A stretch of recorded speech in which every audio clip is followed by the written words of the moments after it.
Kalau berbicara sejarah, artinya ini langsung jawab apa dulu? Saya terangi dulu atau langsung jawab? Konfirmasi dulu, baru terangkan. Enggak, maksudnya konfirmasi dulu. Saya kan kata RK gini nih. Kalau ada manusia tidak terbukti ada sejarahnya, maka dia fiktif. Bapak sepakat nggak dengan pernyataannya RK ini? Iya, kalau tidak ada sejarah. Sepakat. Iya, Maka fiktif. Oke. Berarti tidak ada. Berarti fiktif ya. Oke. Ya, berarti Bapak bicara sejarah tentang Abraham. Artinya Abraham itu kan Bapak. No, Bapak mengerti sejarah nggak? Nggak gini. Bapak paham arti sejarah nggak? Ya, sejarah. Loh, kok tujuan? Pak, Pak, diskusi itu gini loh, Pak. Ya. Maksud pembicaraan saya adalah kalau kalian Kristen sepakat dengan RK bahwa tokoh yang tidak ada sejarahnya fiktif, maka kalian itu menyepakati juga Abraham, Daud, Nuh, nenek moyang Yesus semuanya itu fiktif karena melihat saya menceritakan dahulu atau melihat secara data atau gimana? Saya minta pembuktian karena klaimnya sudah Anda keluarkan. Anda kan klaim Anda adalah Abraham ada sejarahnya. Saya minta bukti. Coba tunjukin fakta sejarah tentang Abraham. Satu itu ada di buku Alkitab. Siapa sejarawan yang menuliskan di Alkitab itu, Pak? Alkitab tentang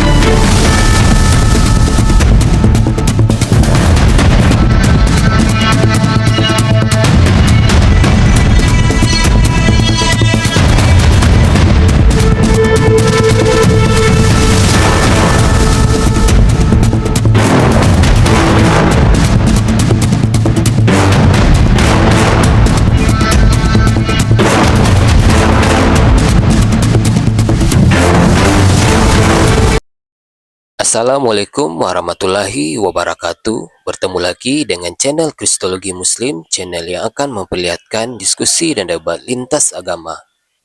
Pada kesempatan hari ini, semoga kita semua dalam keadaan sehat walafiat, selalu diberikan kesehatan, dan segala macam urusan dilapangkan, dipermudahkan, dan dilancarkan seperti apa yang diharapkan, dan juga diberikan segala kecukupan ekonomi, rezeki yang berlimpah yang tidak pernah habisnya dari Allah Subhanahu wa Ta'ala.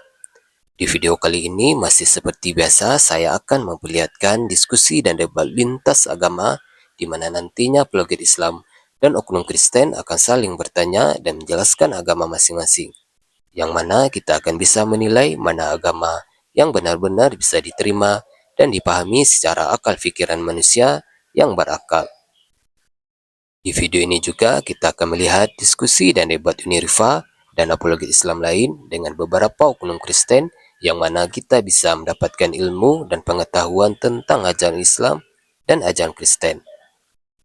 Dan bagaimana berjalannya diskusi ini, apakah akan berjalan tenang dan santun atau malah sebaliknya memanas, di mana biasanya oknum Kristen jika tidak sanggup menjawab pertanyaan dan juga tidak terima ajaran dan isi kitabnya dibahas, mereka akan emosi dan marah, bahkan sampai menghujat pribadi atau ajaran. Nah, daripada penasaran dengan diskusi dan debat ini, mari kita simak saja videonya sekarang. Itu bukan tokoh historis. Kenapa? Karena mereka didapatkan informasinya bukan dari sejarah. Bible itu bukan buku sejarah. Karena kalau dia bisa dikatakan sejarah, dia harus memenuhi unsur-unsur sejarah. Contoh, harus ada fakta empirik. Yang kedua, validasi dari para ilmuwan. Yang ketiga, sumbernya terpercaya. Nah, pertanyaannya siapa yang bisa membuktikan Yesus ada secara empirik? Coba ganti Nandar. Ya, Yesus fiktif menurut RK. Ini menurut RK, bukan aku. Moderator, nggak usah kalau mau diludahin. Itu tema, bukan tema, ganti. Yesus fiktif menurut RK. Kalau kau apa sih? Saya lagi kajian. Aduh, apa loh orang Kristen ini, ya Allah, ya Tuhan. Ini pertanyaan yang Aku dah- tajam loh. Aku lagi nggak ada. Iya, nanti tanya sama mamamu aja ya. Saya Surat lagi yang dibawa kajian. Jibril ke Muhammad. Jadi teman-teman, kenapa orang Kristen ini, kenapa mereka tuh memang PA dan bodohnya itu luar biasa, karena memang mereka nggak butuh ilmu. Nah, menurut RK begini, RK bilang begini, manusia kalau tidak tertulis dalam buku sejarah maka dia adalah fiktif. Saya ulangi ya, kata RK, manusia kalau tidak ada sejarahnya maka dia fiktif. Itu, mengerti kan Anda? Maka secara tidak langsung RK mengatakan Abraham, Daud, Yudas, Yakub, Nuh, dan termasuk Bunda Maria dan suaminya, termasuk Yesus sendiri itu fiktif. Karena mereka itu tidak ada sejarawan yang menulis tentang mereka. Nah, Flavius Josephus itu menuliskan tentang oknum yang mati terkutuk, mati diazab oleh orang Yahudi, dan itu bukan Yesus Maria. Karena kalau memang itu Yesus anak Maria, silakan dibuktikan. Maka Flavius Josephus itu harus punya bukti. Contoh, apakah dia mendapatkan informasi dari orang yang terpercaya? Karena sejarah itu bukan ilmu absolut kebenarannya, teman-teman, ya. Kita harus belajar dulu fakta sebagai sejarah itu ya. Sejarah sebagai fakta. Banyak buku yang memperbaiki sejarah dari orang-orang tertentu. Contoh buku ini. Buku ini dari Dr. Uli Kozok memperbaiki sejarah yang dipelintir oleh orang Kristen terkait tentang misionaris di Tanah Batak.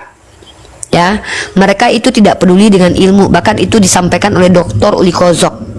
Nah, tiba-tiba orang Kristen bilang bahwa fakta sejarah itu memvalidasi firman Tuhan. Dengar teman-teman ya. Kalau firman Tuhan divalidasi oleh buku sejarah, maka buku sejarah ini yang paling tinggi dibanding firman Tuhan. Ini ngerinya tuh begini.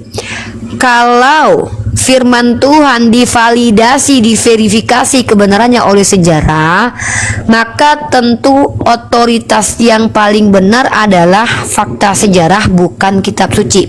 Makanya Al-Quran itu tidak berpatokan kepada bukti saintifik, dia stagnan dengan statementnya, tapi saintifik yang akan divalidasi oleh Al-Quran gitu. Nah, ini yang tidak dipahami oleh seluruh umat Kristen. Kenapa? Bisa kita lihat polemik yang terjadi saat ini. Bahkan rata-rata orang Kristen itu tidak berpihak kepada para akademisi. Dogma edis dipercaya dan pengajaran gereja beratus-ratus tahun dibantah hanya karena dogma edis.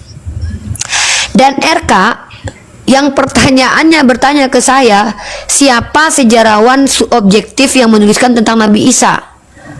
Saya jawab bahwa Nabi Isa bukan tokoh yang ditulis oleh sejarawan. Nah, jadi saya tidak mengerti cara berpikirnya orang Kristen ini. Apakah mereka ini pura-pura bodoh atau betul-betul bodoh? Jujur saya masih bingung nih. Mereka ini pura-pura bodoh atau betul-betul bodoh? Nah, Nandar, menurut lu gimana Nandar? Mereka pura-pura bodoh atau beneran bodoh? Beneran Nandar, bodoh kenapa lah. lu Bodoh. Oh, beneran bodoh ya? Kenapa gua? Ya, foto lu nggak kelihatan, fotonya tetap ini. Fotonya tetap gimana? Tapi kalau maksudnya lu tuh kayak Bengong, oke. bukan, mungkin gua aja yang lihat, lu tuh nggak lihat.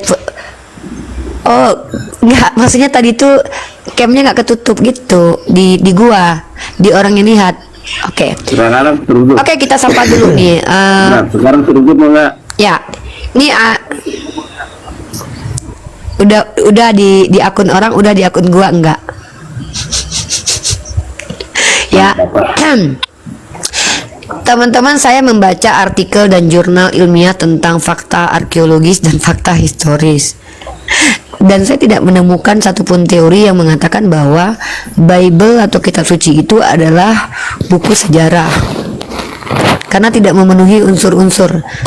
Jadi kalau ada orang yang mengklaim bahwa Bible buku sejarah itu harus ada datanya gitu, dan saya tidak tahu nih Yesus ini fakta historisnya berdasarkan apa gitu loh ya. Nah, begitu mungkin yang perlu kita bahas kali ini. Jadi ini menarik untuk dibahas. Fakta itu apa? Ciri-ciri fakta itu adalah objektif, bersumber dari orang yang tidak punya kepentingan.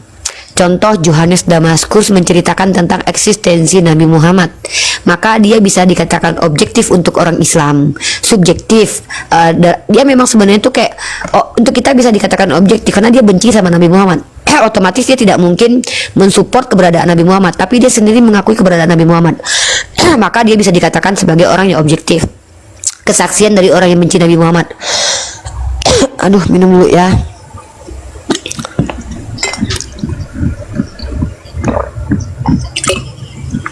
Nah, yang kedua adalah saya tidak tahu dapat dari mana ini orang Kristen ilmu bahwa manusia itu harus ada fakta sejarahnya. Ya, mungkin RK belajar di gunung mana gitu. Dan RK juga nggak ngerti dapat ilmu dari mana ketika tokoh unhistoris diminta fakta historisnya. Ya, mudah-mudahan orang Kristen yang cerdas bisa berpikir ya, supaya mereka bisa berpikir bahwa menjadi apologet itu bukan suara keras, bukan ad hominem, tetapi adalah ilmu yang kita tampilkan, intelektual. Oke, tes silakan. Markus, kamu awam, kamu tanya aja ya.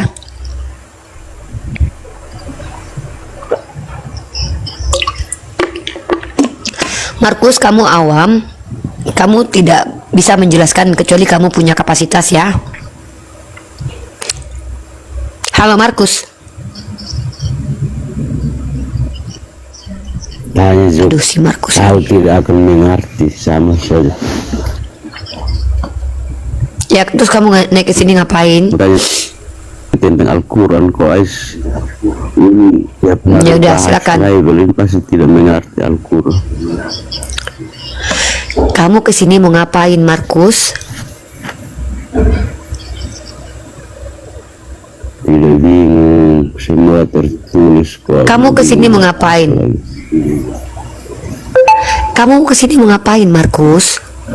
Dengar berbicara. Ini orang Kristen ini nggak, aku tanya serius, nggak, aku terus nanya, orang Kristen ini rata-rata otaknya sehat nggak sih, teman-teman? Ini aku serius nanya. Aku pikir tuh mereka tuh kayak pura-pura bodoh gitu ya. Apa emang mereka tuh bodoh semua ya? Mereka tuh ngerti bahasa Indonesia nggak sih? Saya tanya, kamu ngapain? Hah? Turun nih, udah turun. Nggak, bener-bener apa ya? Mereka ini SD-nya atau mereka dulu pernah imunisasi campak nggak sih? Astagfirullah.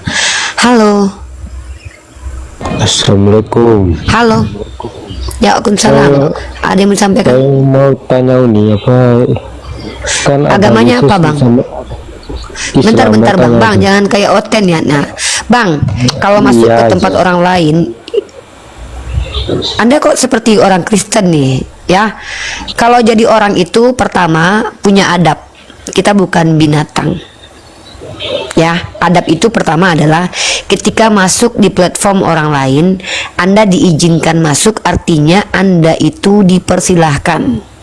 Nah, dipersilahkan itu buat apa? Pertama, kalau Anda adalah orang awam, bertanya saja. Kalau punya kapasitas diizinkan kok menjawab. Ya, tapi jangan dipotong dulu. Kalau Anda Islam, Anda tahu adab Islam. Anda pernah nggak diajarkan? Nabi itu, kita kalau ketok pintu 3 kali orang nggak bukain, kita nggak boleh masuk. Artinya kalau belum diizinkan bicara itu jangan bicara. Kenapa kita harus ada etika? Kenapa? Karena kita bukan binatang. Kalau di room Kristen memang terbiasa begitu. Anda Islam, hargai yang punya komal. Saya bukan orang yang mau lagi gitu loh, memberi apa ya namanya, kayak memperlakukan kalian tuh seperti hewan gitu, nggak mau. Saya pengen kalian tuh menunjukkan sisi human being. Nah gitu, Anda kan Islam tuh.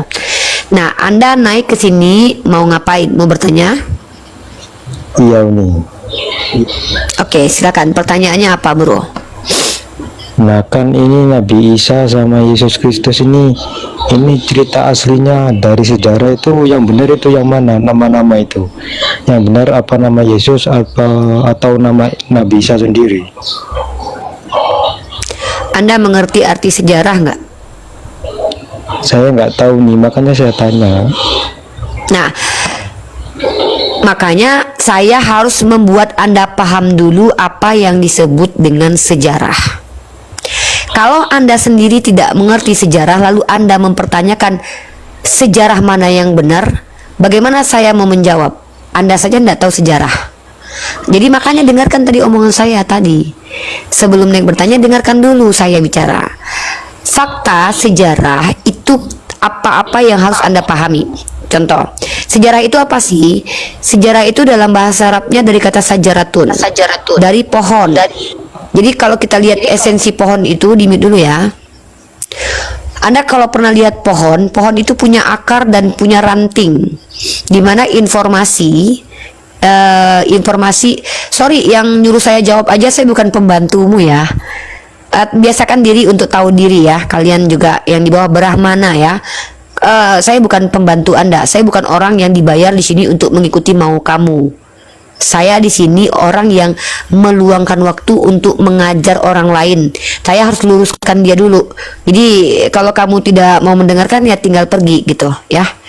Tinggal keluar. Ya saya ditanya, tapi hak jawab ada pada diri saya. Saya harus tunjukkan ke dia dulu apa yang disebut dengan sejarah. Nah, sejarah itu dari kata sajaratun. Pohon, anggap ini pohon, maka ada ranting dan akarnya. Maka sejarah itu adalah informasi yang jelas mata rantainya. Perawinya itu jelas. Maka itu kuat sebagai sejarah.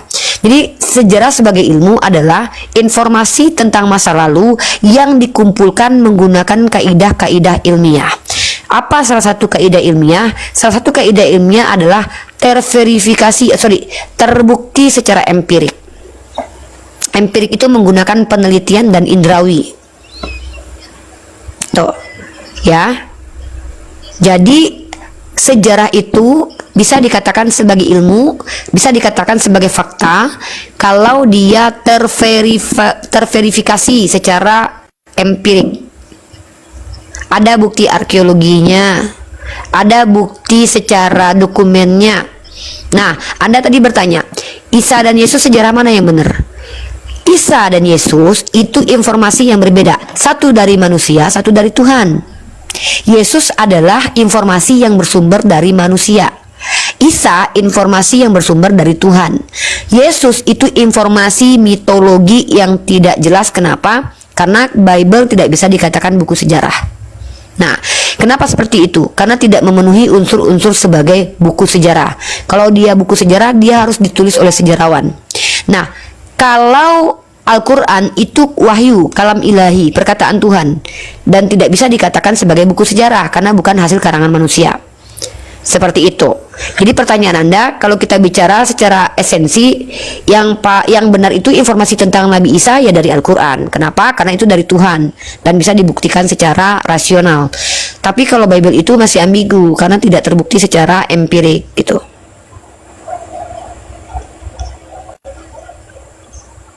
Itu silakan teman Arda. Sudah paham belum konteks sejarah sebagai ilmu? Sudah nih, sudah. Oke, apalagi pertanyaannya, Bro? Jadi, cara membuktikan kebenaran itu begini. Apakah ada situs atau arkeologi tentang kehadiran Yesus sebagai tokoh historis? Begitu. Kalau tidak ada, maka dia adalah klaim yang tak terbukti sebagai tokoh historis. Kalau Nabi Isa, kita tidak bisa tunjukkan situs karena memang dia bukan tokoh historis, tapi dia tokoh teologis.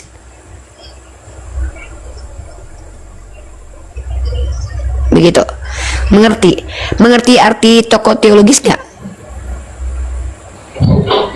Nggak mengerti ini. Saya mau tanya yang lain boleh bro nih. Tapi sudah paham ya dengan pemaparan saya ya? Iya.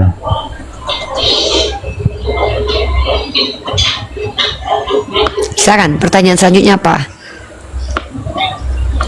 Ini nih kan di ayat Al-Quran kan ada untuk orang yang Yahudi dan Nasrani itu kayak mereka itu merasa hanya agama mereka aja yang masuk surga atau dikasihani Tuhan.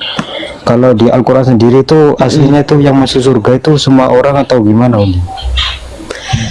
Nah, ini saya gini ya. Sepertinya Anda membutuhkan pendalaman ilmu akidah dan ilmu Islam. Kalau bisa saran saya Anda belajar kepada ulama terdekat di rumah Anda, karena saya meragukan keislaman Anda ya. Sorry, saya harus meragukan itu karena ini pertanyaan dasar ya. Masa Anda bertanya siapa yang masuk surga dalam Islam? Di dalam Al-Quran itu jelas yang masuk surga itu yang beriman dan beramal soleh. Ya, saya tidak tahu apakah Anda Kristen yang menyamar atau apa, tapi orang Islam, ini pertanyaan terbodoh yang datang dari orang Islam gitu. Maaf ya. Makanya saya tuh kadang kasihan kalau ada orang Islam yang bertanya pertanyaannya persis seperti Oten, karena kualitas Anda jadi sama seperti Oten gitu. Sementara Anda Islam. Jadi saya sedih kali gitu kalau ada orang Islam yang pertanyaannya kualitasnya seperti pertanyaan Oten. Ya. Oke, teman main Ardan ya. Semoga Anda bisa mendapatkan ilmu lebih luas, belajar kepada para ulama dan banyak-banyak membaca literatur. Terima kasih. Oke, Elpran, silakan bertanya saja.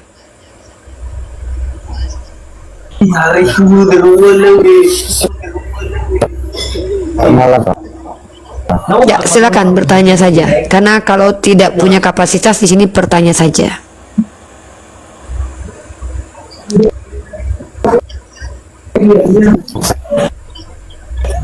Begini tindakan cantik dan manis yang kunabakan sudah seumur hidupku, saya bertanya nih.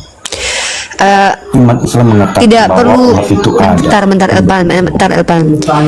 Elpran, ini kan kita berusaha untuk edukasi publik. Tidak perlu menunjukkan birahimu di sini, Elpran ya. Biasa aja ya. Jangan bicara sesuatu yang gak ada manfaatnya. Pertanyaan saja. Di sini saya sebagai orang yang menjawab pertanyaan. Saya geli dengan pernyataan kamu itu ya, Elpran ya. Justru saya kayak mau muntah gitu. Dan saya terganggu dengan itu. Mending kamu bertanya saja ya. Ya, bertanya aja. Orang kayak sini gini semua gak sih? Ada-ada aja mereka ini ya. Kalian tuh ras manusia loh, ya Allah. Silakan Elpran bertanya aja. Ngeri juga ya kalau mereka ini banyak ya. Kalau seluruh orang Kristen itu banyak di Indonesia, kayaknya Indonesia ini bakalan ngedrop kayak negara-negara Kristen ya. Ya Elpran, silakan Elpran. Pertanyaannya apa? Halo Elpran. Iya Bunda. Ini. Saya bertanya Dinda bahwa umat Islam itu percaya bahwa Itu suruh berhenti dulu. Aduh, noise banget Elpran, noise sekali ya ampun. Di mute dulu aja dulu. Gak kondusif ya. Aduh. Halo Bu Ut.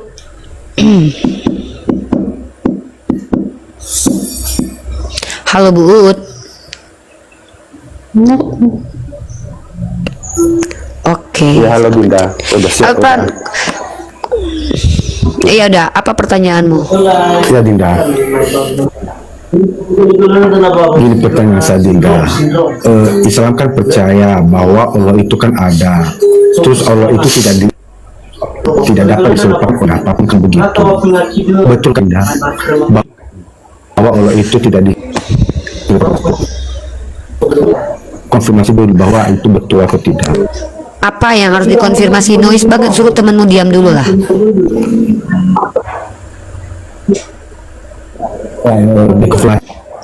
Bahwa Dinda percaya bahwa Allah itu tidak dapat diserupakan oleh apapun, betul? Oke, saya jawab pakai dalil Al-Quran ya.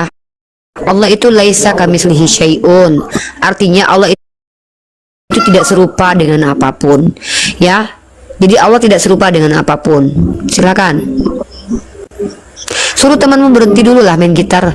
Kalau nggak kamu cari tempat dulu lah. Aduh noise, aku sakit kepala aku dengerin kalian loh. Bentar. Udah. Signalmu jelek, bukan aduh.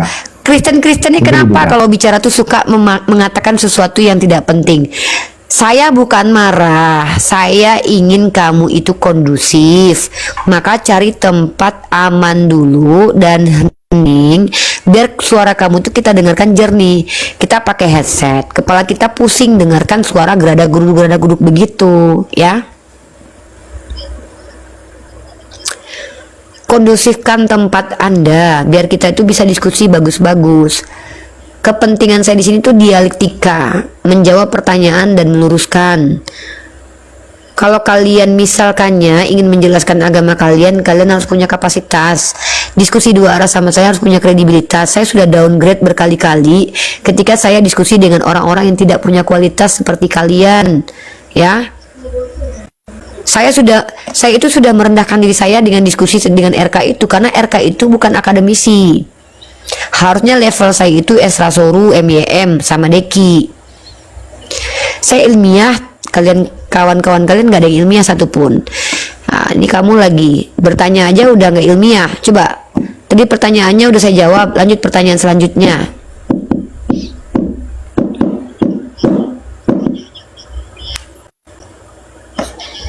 Apa? Elpran, turun dulu Elpran ya. Kristen ini memang aneh guys. Orang Kristen ini, mereka tuh di rumahnya tuh ngomong sama keluarganya nyambung nggak sih? Aku serius nanya, mereka kalau ngomong sama keluarganya nyambung nggak? Menurut kalian nih, mereka ngomong sama anaknya, sama keluarganya itu nyambung nggak sih? Atau mereka tuh bodoh pas bahas tentang Tuhan aja kah? Mungkin kalau untuk ilmu lain mereka mungkin langsung ilmunya kepalanya jalan, tapi pas untuk ilmu ketuhanan karena nggak ilmiah langsung goblok gitu kali ya. Apa iya ya? Halo Pak Aril. Halo. Ya silakan Pak, agamanya apa Pak? Kristen. Oke, silakan Pak. Tema saya adalah Yesus itu tokoh fiktif menurut RK. Saya bawa narasinya dulu. Tadi saya diskusi dengan RK, mungkin Bapak nonton ya. Jadi RK ini mengatakan manusia itu, sebentar biar saya jelaskan. RK bilang begini. Apa Pak? Saya baru bergabung. Ya makanya saya jelaskan. Oke. Bapak mute dulu ya. Oke. Apologet Kristen bernama RK mengatakan manusia itu kalau tidak ada fakta sejarahnya maka fiktif. Sekali lagi saya tekankan ya. Menurut apologet Kristen RK, manusia kalau tidak ada sejarahnya fiktif. Bapak sepakat atau tidak dengan argumen RK? Silakan Pak Arif. Pak Aril.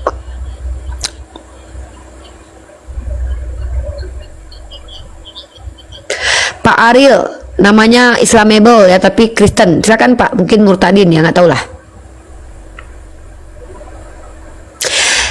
Ayo Pak, gimana menurut Bapak? Oke. Kata RK, Ya, manusia kalau tidak ada fakta sejarahnya maka fiktif. Bapak sepakat nggak? Kalau berbicara sejarah, artinya ini langsung jawab apa dulu? Saya terangi dulu atau langsung jawab? Konfirmasi dulu, baru terangkan. Nggak, maksudnya konfirmasi dulu. Saya kan kata RK gini nih. Kalau ada manusia tidak terbukti ada sejarahnya maka dia fiktif. Bapak sepakat nggak dengan pernyataannya RK ini? Iya, kalau tidak ada sejarah. Sepakat. Ya, Maka fiktif. Oke. berarti tidak Oke. ada. Berarti fiktif ya. Oke. Ya. Berarti Bapak sepakat Abraham, Yehuda, Daud, Nuh, Adam itu fiktif ya. Maria juga fiktif. Ada sejarahnya mereka. Di mana Berarti- sejarahnya? Sejarah apa? Di mana sejarah? Sejarah Abraham. Sejarah itu ada berapa macam? Sejarah itu ada berapa macam? Kalau kita bicara sejarah tentang Abraham, artinya Abraham itu kan bapak. No, Bapak mengerti sejarah nggak? Nggak gini. Bapak paham tujuannya arti aja sejarah langsung. nggak? Ya sejarah. Loh, kok tujuan? Pak, Nggak, Pak, diskusi itu gini loh Pak. Ya. Maksud pembicaraan saya adalah kalau kalian Kristen sepakat dengan RK bahwa tokoh yang tidak ada sejarahnya fiktif, maka kalian itu menyepakati juga Abraham, Daud, Nuh, nenek moyang Yesus semuanya itu fiktif karena mereka tidak ada sejarahnya. Ada sejarah. Paham? Nah, di mana? Coba tunjukin kepada saya. Di mana sejarahnya? Siapa sejarawan yang menuliskan tentang Abraham? Silakan. Itu melihat saya menceritakan dahulu atau melihat secara data atau gimana? Saya minta pembuktian karena klaimnya sudah Anda keluarkan. Anda kan klaim Anda adalah Abraham ada sejarahnya. Saya minta bukti. Coba tunjukin fakta sejarah tentang Abraham. Satu itu ada di buku Alkitab. Siapa sejarawan yang menuliskan di Alkitab itu, Pak? Alkitab tentang Abraham atau tentang yang lain? Bible Bapak tahu Bapak tahu arti kata sejarah nggak sih? Ya Allah, Kristen. Tahu. Oh, udah saya kasih data. Yaudah, jelaskan dulu sejarah apa? Ya, sejarah past tense. Itu peristiwanya. Esensi sejarah sebagai ilmu seperti apa? Ya Allah, Robi. Sesuatu ilmu yang bisa kita pelajari tentang kisah kehidupan untuk mencapai kisah supaya kita lebih baik lagi. Atau kita tidak Bapak coba tunjukin data lah, Pak. Kalau bicara tuh ilmiah, Pak. Ya. Enggak, gini Pak. Bapak pakai data aja deh. Saya pakai jurnal ya. Saya pakai jurnal ya, Pak. Aduh, ya Allah, pantesan kalian kayak gini semua. Bapak, saya kasih ciri-ciri fakta dulu biar Bapak paham ya. Ini ciri-ciri fakta ya. Baru nanti kita masuk ke sejarah ya sebagai fakta nih. Fakta.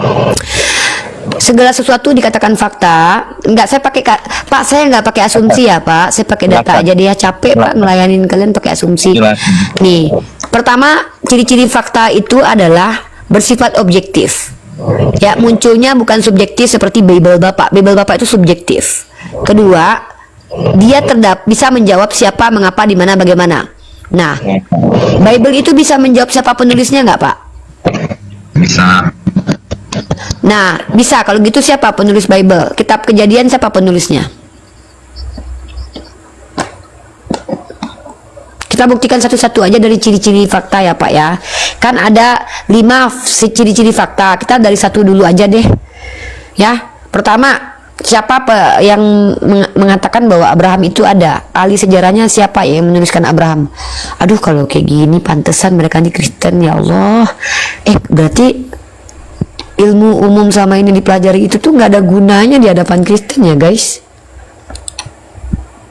Parah banget loh. Mereka nih belajar di sekolah nggak sih dulu, guys? Itu kenapa saya bilang umat Islam itu tidak seharusnya berdebat atau diskusi dengan orang-orang awam dari kalangan Kristen. Kita tuh akan jadi guru SD, teman-teman. Ya, kita jadi guru SD. Nih saya kasih data lagi nih.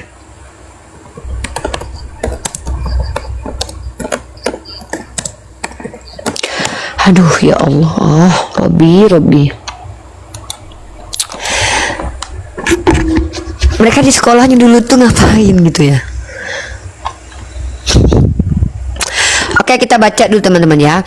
Sejarah sebagai ilmu adalah jadi sejarah ini kadang informasi yang terjadi di masa lalu yang kemudian dari kata sajaratun ya. Nah, definisi sejarah sebagai ilmu itu diartikan sebagai pembelajaran yang bercerita tentang peristiwa atau kejadian sebelumnya terjadi masa lalu. Dalam hal ini sejarah menjadi satu objek yang akan dibicarakan dengan objektif. Nah, pembahasan sejarah yang bersifat objektif akan menjadi lebih jelas kalau ada data-datanya. Ciri-ciri sejarah sebagai ilmu nih sifatnya empirik, Pak. Ini ya, Pak ya. Sejarah itu ciri-cirinya harus empirik, Pak. Nih, Pak. Sifatnya harus empirik. Ya. Ini dari situs Pijar Belajar. Jadi kalau kalian nggak ngerti arti sejarah, itu kalian sedang membicarakan. Yang kalian bicarakan itu jangan-jangan mitos. Jadi ada beda mitos, dongeng, dan sejarah. Nah, sifatnya itu empirik. Nah, bukti-bukti empirik keberadaan Yesus itu apa? Mempunyai objek. Terus ada teorinya, ada landasan teorinya untuk mengkaji manusia dan fenomena di masa lalu. Setiap ahli sejarah pasti mempunyai teori. Teori apa yang digunakan? Metode ilmiah apa yang digunakan? Sifat generasi apa yang digunakan? Gitu loh. Masa saya harus ngajarin kalian ilmu sejarah? Aduh. Kenapa ini kok begini banget kalian, ya Allah? Kalian dulu belajar IPS nggak sih? Ilmu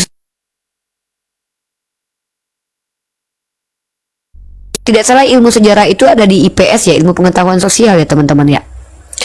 Setahu aku dulu waktu SD ada belajar tentang sejarah. orang-orang Kristen ini semua rata-rata kenapa anjlok semua sih secara akademik, bahasa Indonesia gagal paham. Astagfirullah, pantas mereka tuh Kristen ya. Ya Allah, berarti Bapak sudah paham arti sejarah?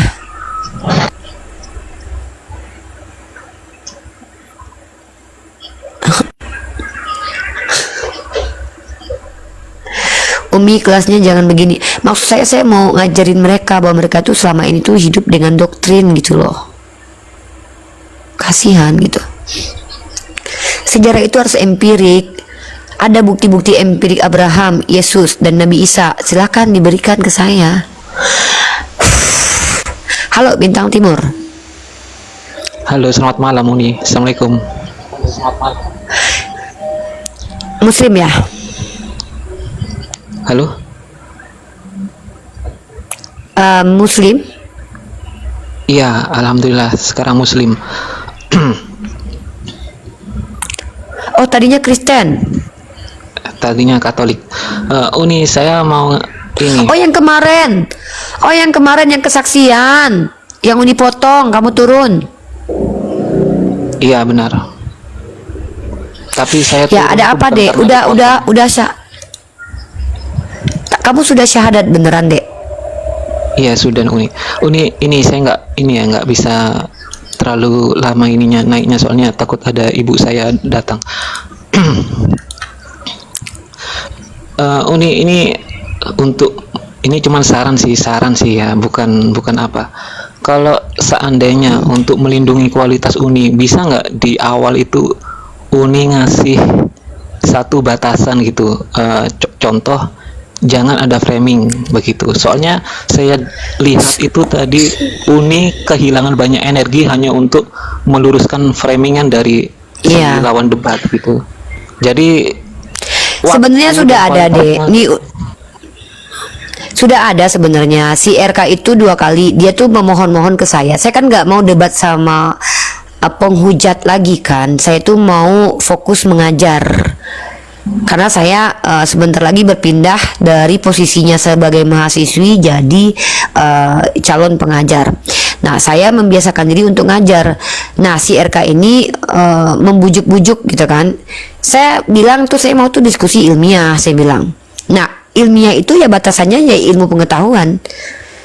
Tapi yang kita lihat tadi itu kan dia framing berkali-kali, terus dia memfitnah, terus suaranya dikeras-kerasin, kemudian logical fallacy-nya bahkan 4 logical fallacy dia lakukan berturut-turut tuh, seperti ad hominem, kemudian dia circular reasoning ya, ada satu lagi tuh logical fallacy itu yang false dilemma tuh, dia paksa kita mengatakan bahwa Nabi Isa fiktif karena tidak ada sejarahnya. Ya kan tidak semua manusia ada sejarahnya, itu false dilemma namanya teman-teman.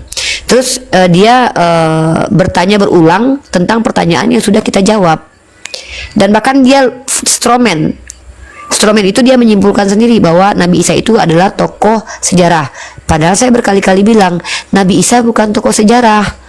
Lalu tidak relevan dia bertanya ke saya, siapa sejarawan yang menulis tentang Nabi Isa? Karena saya mengatakan Nabi Isa bukan tokoh sejarah. Nah, tapi saya bersyukur dengan adanya dialog itu. Saya ingin memperlihatkan kepada anak-anak, adik-adik mahasiswi nanti di tanggal 30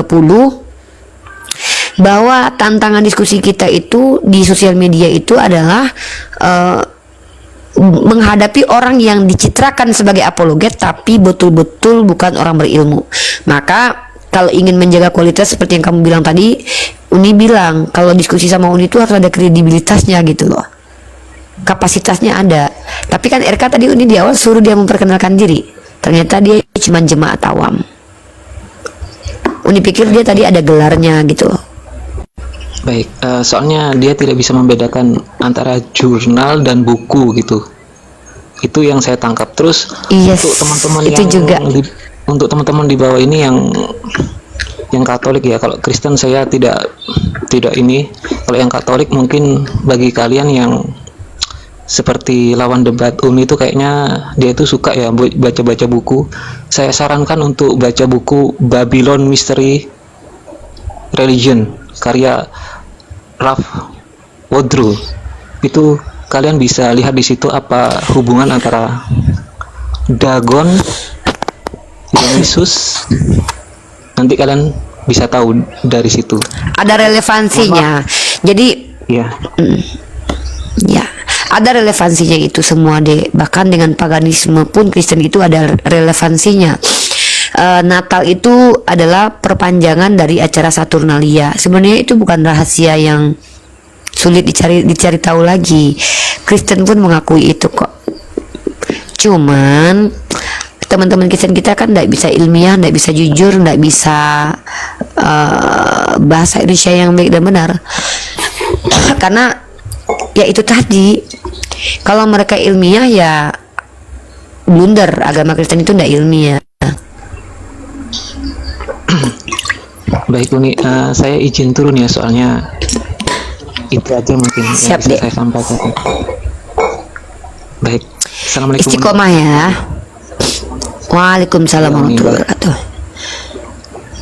Teman-teman, aku tuh pertama teman-teman ya, karena aku beranjak menjadi seorang calon pengajar, aku memang tidak boleh sebenarnya itu berdialog atau berdebat dengan orang yang tidak setara secara background akademik.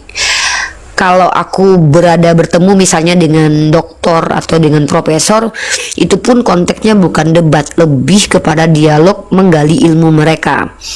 Dan kalau aku bicara sama orang yang di bawah aku tidak boleh memaksa mereka menjelaskan apa yang mereka tidak mampu. Itu zolim. Jadi aku hanya memberi edukasi. Nah, anehnya Kristen-Kristen itu adalah orang-orang yang gak punya kapasitas tapi maksa buat ngejelasin gitu loh. Padahal itu bentuk kezoliman dalam Islam. Kalau kita tahu orang itu bodoh, lalu kita paksa dia untuk menjelaskan sesuatu yang akademik, itu zolim. Nah, RK mengatakan bahwa Yesus itu adalah fiktif. Apa landasan teorinya? Landasan teori RK adalah nih, landasan silogismenya RK adalah kalau manusia tidak ditulis dalam buku sejarah maka dia fiktif.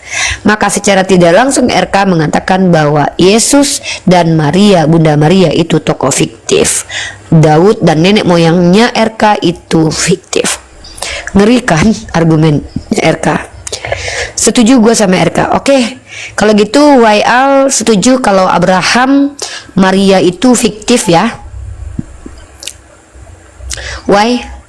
Kamu setuju dengan argumen RK kan? Berarti Maria, Abraham, Daud itu tokoh fiktif ya. Ngeri kali orang Kristen ya. Bapak Abraham aja dibilang dia fiktif loh. Dan ibunya Tuhan dibilang fiktif. Lu parah banget, Cak. Parah, Cak. Orang Kristen itu gimana itu?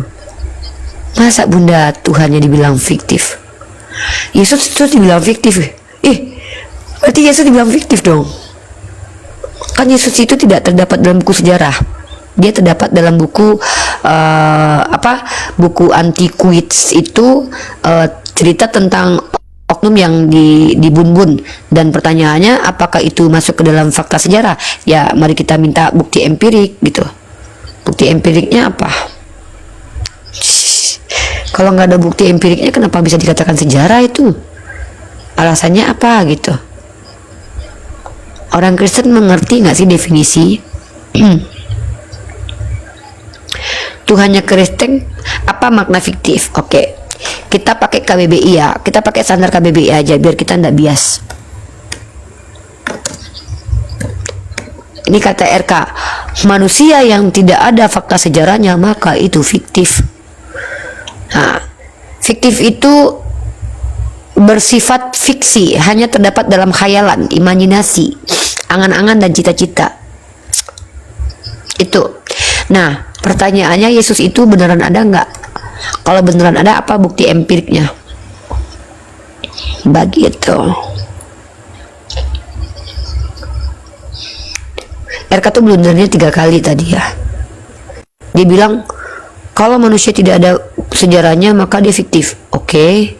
Daud fiktif nggak? Kita bahas Daud. Kenapa kita bahas Daud loh? Itu salah satu bukti kalau kamu konsisten atau tidak dengan statement kamu. Gitu. Terus dia bilang bahwa eh, mana bukti sejarah kalau Isa itu ada? Loh, karena Nabi Isa bukan tokoh sejarah, itu blunder lagi tuh. Nama logical fallacy-nya adalah mispremise question, pertanyaan keliru. Yang ketiga, dia mengatakan bahwa Yesus itu adalah tokoh historis. Datanya apa? Data dari Flavius Josephus. Oke. Kutipannya mana? Tidak ditunjukkan. Flavius Josephus itu menceritakan tentang tokoh Isa anak Maria atau bukan? Itu pun kita tidak dapat informasi yang jelas.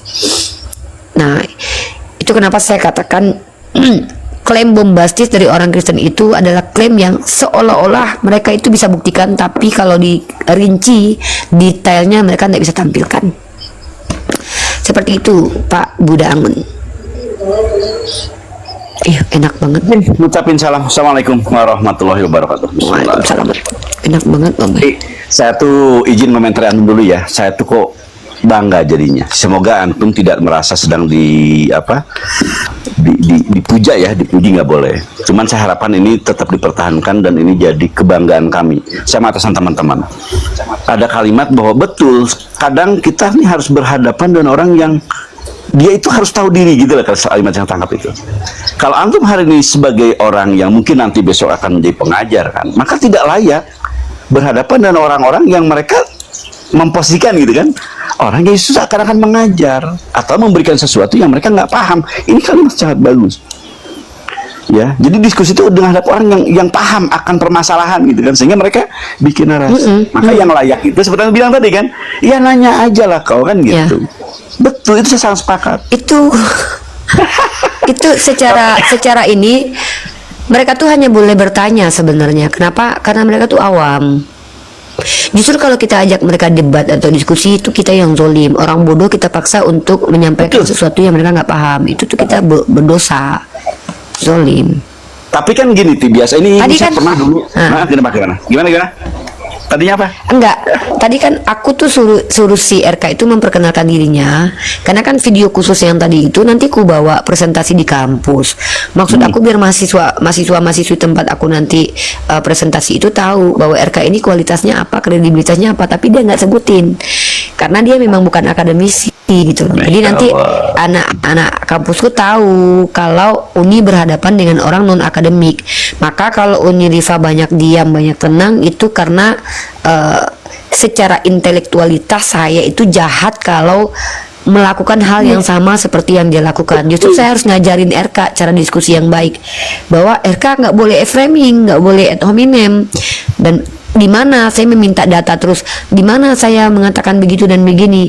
Nah, saya mau nanti anak-anak atau adik-adik mahasiswa dan mahasiswi itu melihat bahwa namanya dialog bil hikmah itu tidak mudah. Kita akan agak kesal nanti dengan pendebat yang penghujat, yang suka framing. Rifa panik, Rifa takut, kamu bodoh, kamu tidak berilmu. Padahal kita lagi mempertontonkan kebodohan dia gitu loh. Tapi yang dituduh bodoh itu kan kita. Nah, jadi ini yang tidak perlu di-trigger. Maksudnya kita nggak perlu trigger. Saya mengingatkan kalau aja. dia bilang, saya mengingat aja. Saya pernah masuk dalam suatu komunitas atau suatu bentuk perjuangan apa ya? Siapa tuh? Suara apa tuh? Ya, yang bersifat haraki ya, perjuangan lah gitu kan. Dan emang yang saya rasa atau mungkin sama dengan kalimat kita jatuh cinta gitu kan. Ketika muda terus kemudian jatuh cinta, maka dia akan mengatakan sesuatu yang akalnya nggak terbawa gitu kan. Dia mencintai orang, bukan tentu gitu kan, orang yang mungkin dia gendut, mungkin dia pendek atau mungkin pesek atau hitam. Tapi ketika udah cintai begitu. Dan mungkin juga nanti ini pertimbangan antum nanti ke depan. Apakah orang tersebut seperti sedang tergandrung dengan cinta gitu kan? Saking cintanya kepada Yesus sehingga dia gelap mata. Udah yang bos, ini kekasih gue, ini yang terbaik gitu kan. Nah, mungkin jadi pertimbangan juga karena ada orang yang seperti itu, yang hari ini mereka sedang masuk ke dalam apa ya, penyakit lah ya gitu kan, kegilaan terhadap kecintaannya. Ngerti nggak? Mangkap nggak kalimat saya Tidak semua orang itu bisa seperti kalau aku lebih menggunakan istilah ilmiah. Gimana? Nah, kalau aku tuh gini, kalau aku tuh lebih menggunakan kaidah ilmiah dalam menganalisa mereka. Jadi teman-teman Kristen ini adalah orang yang percaya kepada post-truth. Ini dia. Ya. Post-truth atau pasca kebenaran itu adalah informasi yang dianggap benar yang muncul dari orang yang bukan akademisi ya, bukan karena baik penelitian, tapi karena dianggap viral atau apa, ini kita pakai Dictionary of Cambridge aja. Ya. Ada dua nih ya, Cambridge sama Oxford.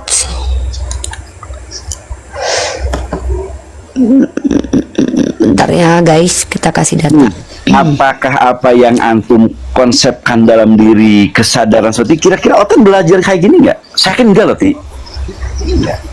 Ini yang mungkin masa Lah buktinya kan Pak Angon tahu nggak fenomena yang terjadi sekarang? Gimana, Pak Angon tahu nggak fenomena yang terjadi sekarang adalah doktrin fundamental Kristen bahwa penyalipan itu karya Allah yang diajarkan secara akademik di kampus mereka itu dibantah sama Kristen non akademik, dan orang Kristen malah berpihak kepada yang non akademik. Artinya kita bisa lihat di sini bahwa mereka itu tidak berpihak kepada ilmu gitu. Kalau kita kan beda, kita justru mendengarkan orang yang bicara dari landasan akademik itu. Nih contoh saya kasih data ya, post-truth itu apa? Jadi post-truth itu adalah informasi, teman-teman, sebuah konsep merujuk pada kecemasan publik yang secara historis khusus tentang klaim kebenaran publik dan wewenang untuk menjadi pewarta kebenaran publik yang sah. Namun istilah tersebut berpotensi menyesatkan ketika dari dua alasan utama. Pertama, istilah tersebut berkaitan dengan dua bentuk kebenaran yang berbeda tapi terkait nih. Bentar, post-truth ini kita pakai definisinya dulu pelan-pelan. Nah, meskipun konsep periodisasi pasca kebenaran awalnya muncul di Amerika Serikat sebagai kata kunci politik populer dalam bentuk politik pasca kebenaran atau masyarakat pasca kebenaran, konsep ini dengan cepat muncul dalam banyak bahasa. Kini konsep ini semakin menjadi pusat perhatian akademisi dan perdebatan publik. Perlakuan populer dan akademisinya terkadang berbeda dalam hal maknanya, tetapi sebagian besar mengkaitkannya dengan bentuk komunikasi seperti berita palsu, rumor, hoax, dan kebohongan politik. Jadi orang-orang yang landasan kepercayaannya post-truth ini tuh dia pokoknya dia dapat informasi, dia percaya langsung tuh tanpa dikaji. Jadi dia tidak mendapatkan kebenaran itu karena dia gali dan cari tahu, tapi karena dia dapat aja gitu. Kayak emak-emak kalau dapat di grup WhatsApp gitu kan, innalillahi makamnya terbang gara-gara orangnya berdusta, langsung percaya itu. Dia tidak kaji infonya dari mana, itu betul atau tidak, itulah. Seperti itu yang terjadi. Mereka juga mengidentifikasikan penyebab-penyebab seperti polarisasi dan politisi yang tidak etis atau media sosial yang tidak terregulasi, jurnalisme yang buruk, atau sekedar kekacauan yang tak terelakkan yang dipicu oleh teknologi media. Jadi disebarkan percaya. Sama seperti Kristen yang percaya kepada pernyataan Edis karena Edis itu viral, bukan karena Edis akademisi, tapi Edis dianggap benar karena dia banyak pengikutnya. Itu juga post-truth. Nih, cakep. Nih ya, berkaitan dengan situasi di mana orang cenderung nih ya, kalau dalam kamus Cambridge ya, kamus Cambridge ini post-truth itu adalah ada dua, aku liatin ya, sama Oxford ya. Nulisnya gimana? Post-truth gimana tulisnya itu? Post-truth itu tuh, post-truth tuh gini loh. Nih ya, post-truth itu post-truth pasca kebenaran jadi kayak orang-orang ini tuh kayak gini nih post-truth nih post-truth tulisannya tuh gini nih, POSTR, kebenaran dalam bahasa Inggris tuh. Ya, ini berkaitan berkaitan dengan situasi di mana orang cenderung menerima argumen berdasarkan emosi dan keyakinan mereka. Jadi karena dia Kristen, Edis dianggap benar daripada argumen berdasarkan fakta gitu loh. Jadi mereka tuh tidak percaya dengan fakta, mereka tuh percaya bahwa ya secara emosi aku Kristen, aku harus benarkan agama aku gitu. Apapun pokoknya Yesus Tuhan gitu, nggak peduli benar dan salah tuh nggak peduli. Dan rata-rata Kristen begitu. Tahapan-tahapan yang sedang antum pertontonkan itu mestinya akan harus jadi kesadaran bersama kan? Harus kalau saya lihat. Ya, walaupun mungkin benar tadi saya memberikan contoh kan karena cinta orang kadang-kadang buta gelap mata kan, tai kotor aja jadi coklat kan gitu. Ini peribahasa yang mungkin emang mengena. Tetapi begitu kalian kita lah sekarang yang udah disuguhkan banyak sekali pertunjukan ya. Tina begi di sini, Kang Juma di sono kan, Kang Mandar mungkin suatu waktu Bang kata Bible. Ini artinya insya Allah sih saya harapkan kalian yang masa pencarian akan betapa Islam itu menjunjung tinggi dasaran-dasaran yang kemudian akan menentukan kebenaran itu yang mutlak. Tadi bukan kebenaran yang karena tadi ya sesuatu yang karena apa kebodohan, keserta-mertaan gitu kan, atau mungkin kayak orang apa ya yang dikagetkan gitu. Ya enggak lah, nanti kita harus ke depan ke sana. Apalagi dibuktikan hari ini Edis yang bukan siapa-siapa ya kan, kepiawaiannya sebagai bodor, sebagai badut, kemudian oleh kalian didukung, dan ternyata dari pihak kekristenan pun orang-orang yang punya akademik tinggi atau bersekolah tinggi ternyata tidak sejalan. Nah kalian nanti tidak ada gunanya. Betul. Bahkan Pak Angon, Edis membawa ide dan gagasan bahwa para pendeta itu tidak perlu didengarkan gitu. Jadi mereka percuma sekolah teologi gitu, karena Edis Bobom sampai ngambek dia. Dibilang ini kan jangan keikutin orang tidak punya apa. Bobom sampai saya lihat di pernyataan Bobom kan, kamu saya ajarin ntar ya. Dulu. Bagaimana bisa seorang yang mungkin dia punya jamaah? Iya. Bahkan gini loh, RK yang tidak mengerti membedakan fakta dan opini, RK yang tidak mengerti apa itu fakta historis dan fakta teologis, itu bilang saya ngajarin kamu. Jadi mereka ini lebih cenderung itu NPD, orang bodoh yang mau mencitrakan dirinya pintar gitu loh. Itu yang aku lihat dari banyak kalangan Kristen apologet yang Insya Allah ingin dianggap pinter, tapi cara ingin dianggap pinter itu bukan menunjukkan kualitas intelektual, tapi menunjukkan metode-metode yang logical fallacy seperti ad hominem kayak tadi tuh. Aku bilang gini tadi sama RK, ini contoh nyata banget nih. Aku aja kaget, kok bisa orang sebodoh ini. Sebentar, mumpung ingat tadi ada Pak Dian Pratama, dia kecewa. Saya harapkan antum katanya menggunakan soundcard ya, soundcard yang lebih besar. Tadi suara antum kalah katanya gitu, di koma sendiri tapi suara antum kalah. Ini masukkan aja dari beliau. Dia bilang kecewa ketika suara antum jadi kalah. gini, saya itu saya sudah dibelikan sama Ica soundcard, udah dikirim duitnya, saya sudah order. Nah terus saya dapat tadi paketnya katanya datang hari ini, saya tunggu-tunggu nggak datang-datang gitu loh. Saya udah order, jadi kalau ada yang kasih takutnya 2 nanti. Jadi kalau saya mau bayar dulu yang dari Ica itu, karena itu duit dari Ica kasih uang itu beli soundcard. Ini pakai nggak soundcard ini antum? Ini pakai nggak? Enggak. Pakai soundcard nggak? Oh benar suaranya katanya kalah suara sama si RK gitu, katanya sih gitu. Salah kalah gede. Kalau saya tuh gini loh Pak, saya bingung gitu, diskusi itu kenapa harus keras-keras suara gitu loh, kan kita nggak budek ya. Contoh ke RK tadi, RK arti fakta apa, nggak jawab. Artinya sebenarnya kan dia nggak budek, tapi memang dia tidak mau mendengarkan gitu loh. Dan dia tuh yang saya lihat dari RK ini, dia butuh orang seperti saya dan Nandar untuk menemani dia cari koin gitu loh. Kan dia yang mohon-mohon sama saya diskusi. Saya kan sebenarnya udah nggak mau menghadapi oten di bawah standar gitu. Bagi saya yang di bawah standar itu Sopiatul, RK, Kiamat. Bagi saya level saya itu adalah seperti Esra Soru dan MBM. Kenapa? Saya belajar bro untuk mendapatkan semua pengetahuan ini gitu loh. Nah masalahnya si RK tuh belajar nggak gitu loh. Validasi akademisinya apa gitu. Nah aku diakui sama dosen sama ya aku nggak ngerendahin ya.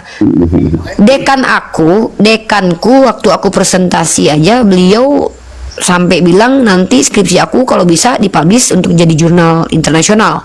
Bahkan dekan aku apresiasi banget sama skripsi aku.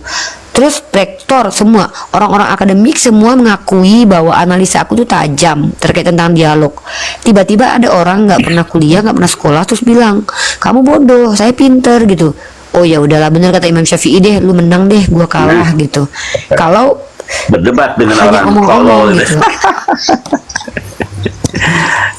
Tapi tadi memang saya hadiahkan itu diskusi itu untuk adik-adik mahasiswa dan mahasiswi, biar mereka tahu tantangan dialog itu seperti apa di komal sosial media. Kita tahu bahwa saudara-saudara Kristen itu tidak butuh ilmu, yang mereka butuhkan itu adalah menghujat. Saya potong. Bukan cuman anak didik antum. Catat itu. Oten insya Allah akan mengambil banyak hikmah dari apa yang sedang antum pertunjuk hari ini. Ini pertunjukan nih loh. Ya, jadi ya oke, mungkin hari ini antum merasa bahwa antum ibu bagi mereka, ya, ibu gembala lah gitu kan, bagi anak-anak antum langsung. Tapi ingat, yang sedang terdidik bukan cuma saya si Angon mendapatkan itu semua loh. Kalau bercakap saya kan nggak boleh menyanyi oleh depan orangnya kan. Bakal pun antum lempar saya dengan pasir kan, Rasul nggak suka. Ya kan, bisa aja antum jadi ujubiyah takabur kan, gitu loh. Tapi sekali lagi, ini apa yang antum pertontonkan, cara gaya dan sesuatu itu justru ini yang menjadikan Islam terkesan. Ya kan, Islam itu intelektualitas kan gitu, kesederhanaan, kesungguhan, segalanya ada di Islam. Kebersihan segala macam kan Islam ada kan, mungkin etisnya ada, logisnya ada kan gitu.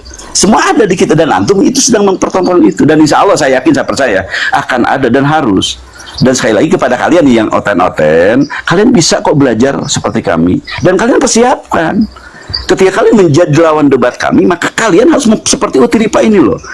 Edukasi kalian dipertontonkan, ya kan? Kemampuan antum untuk mengingat ayat demi ayat juga dipertontonkan, dipersiapkan. Sehingga apa? Kami dihadirkan tontonan orang-orang hebat.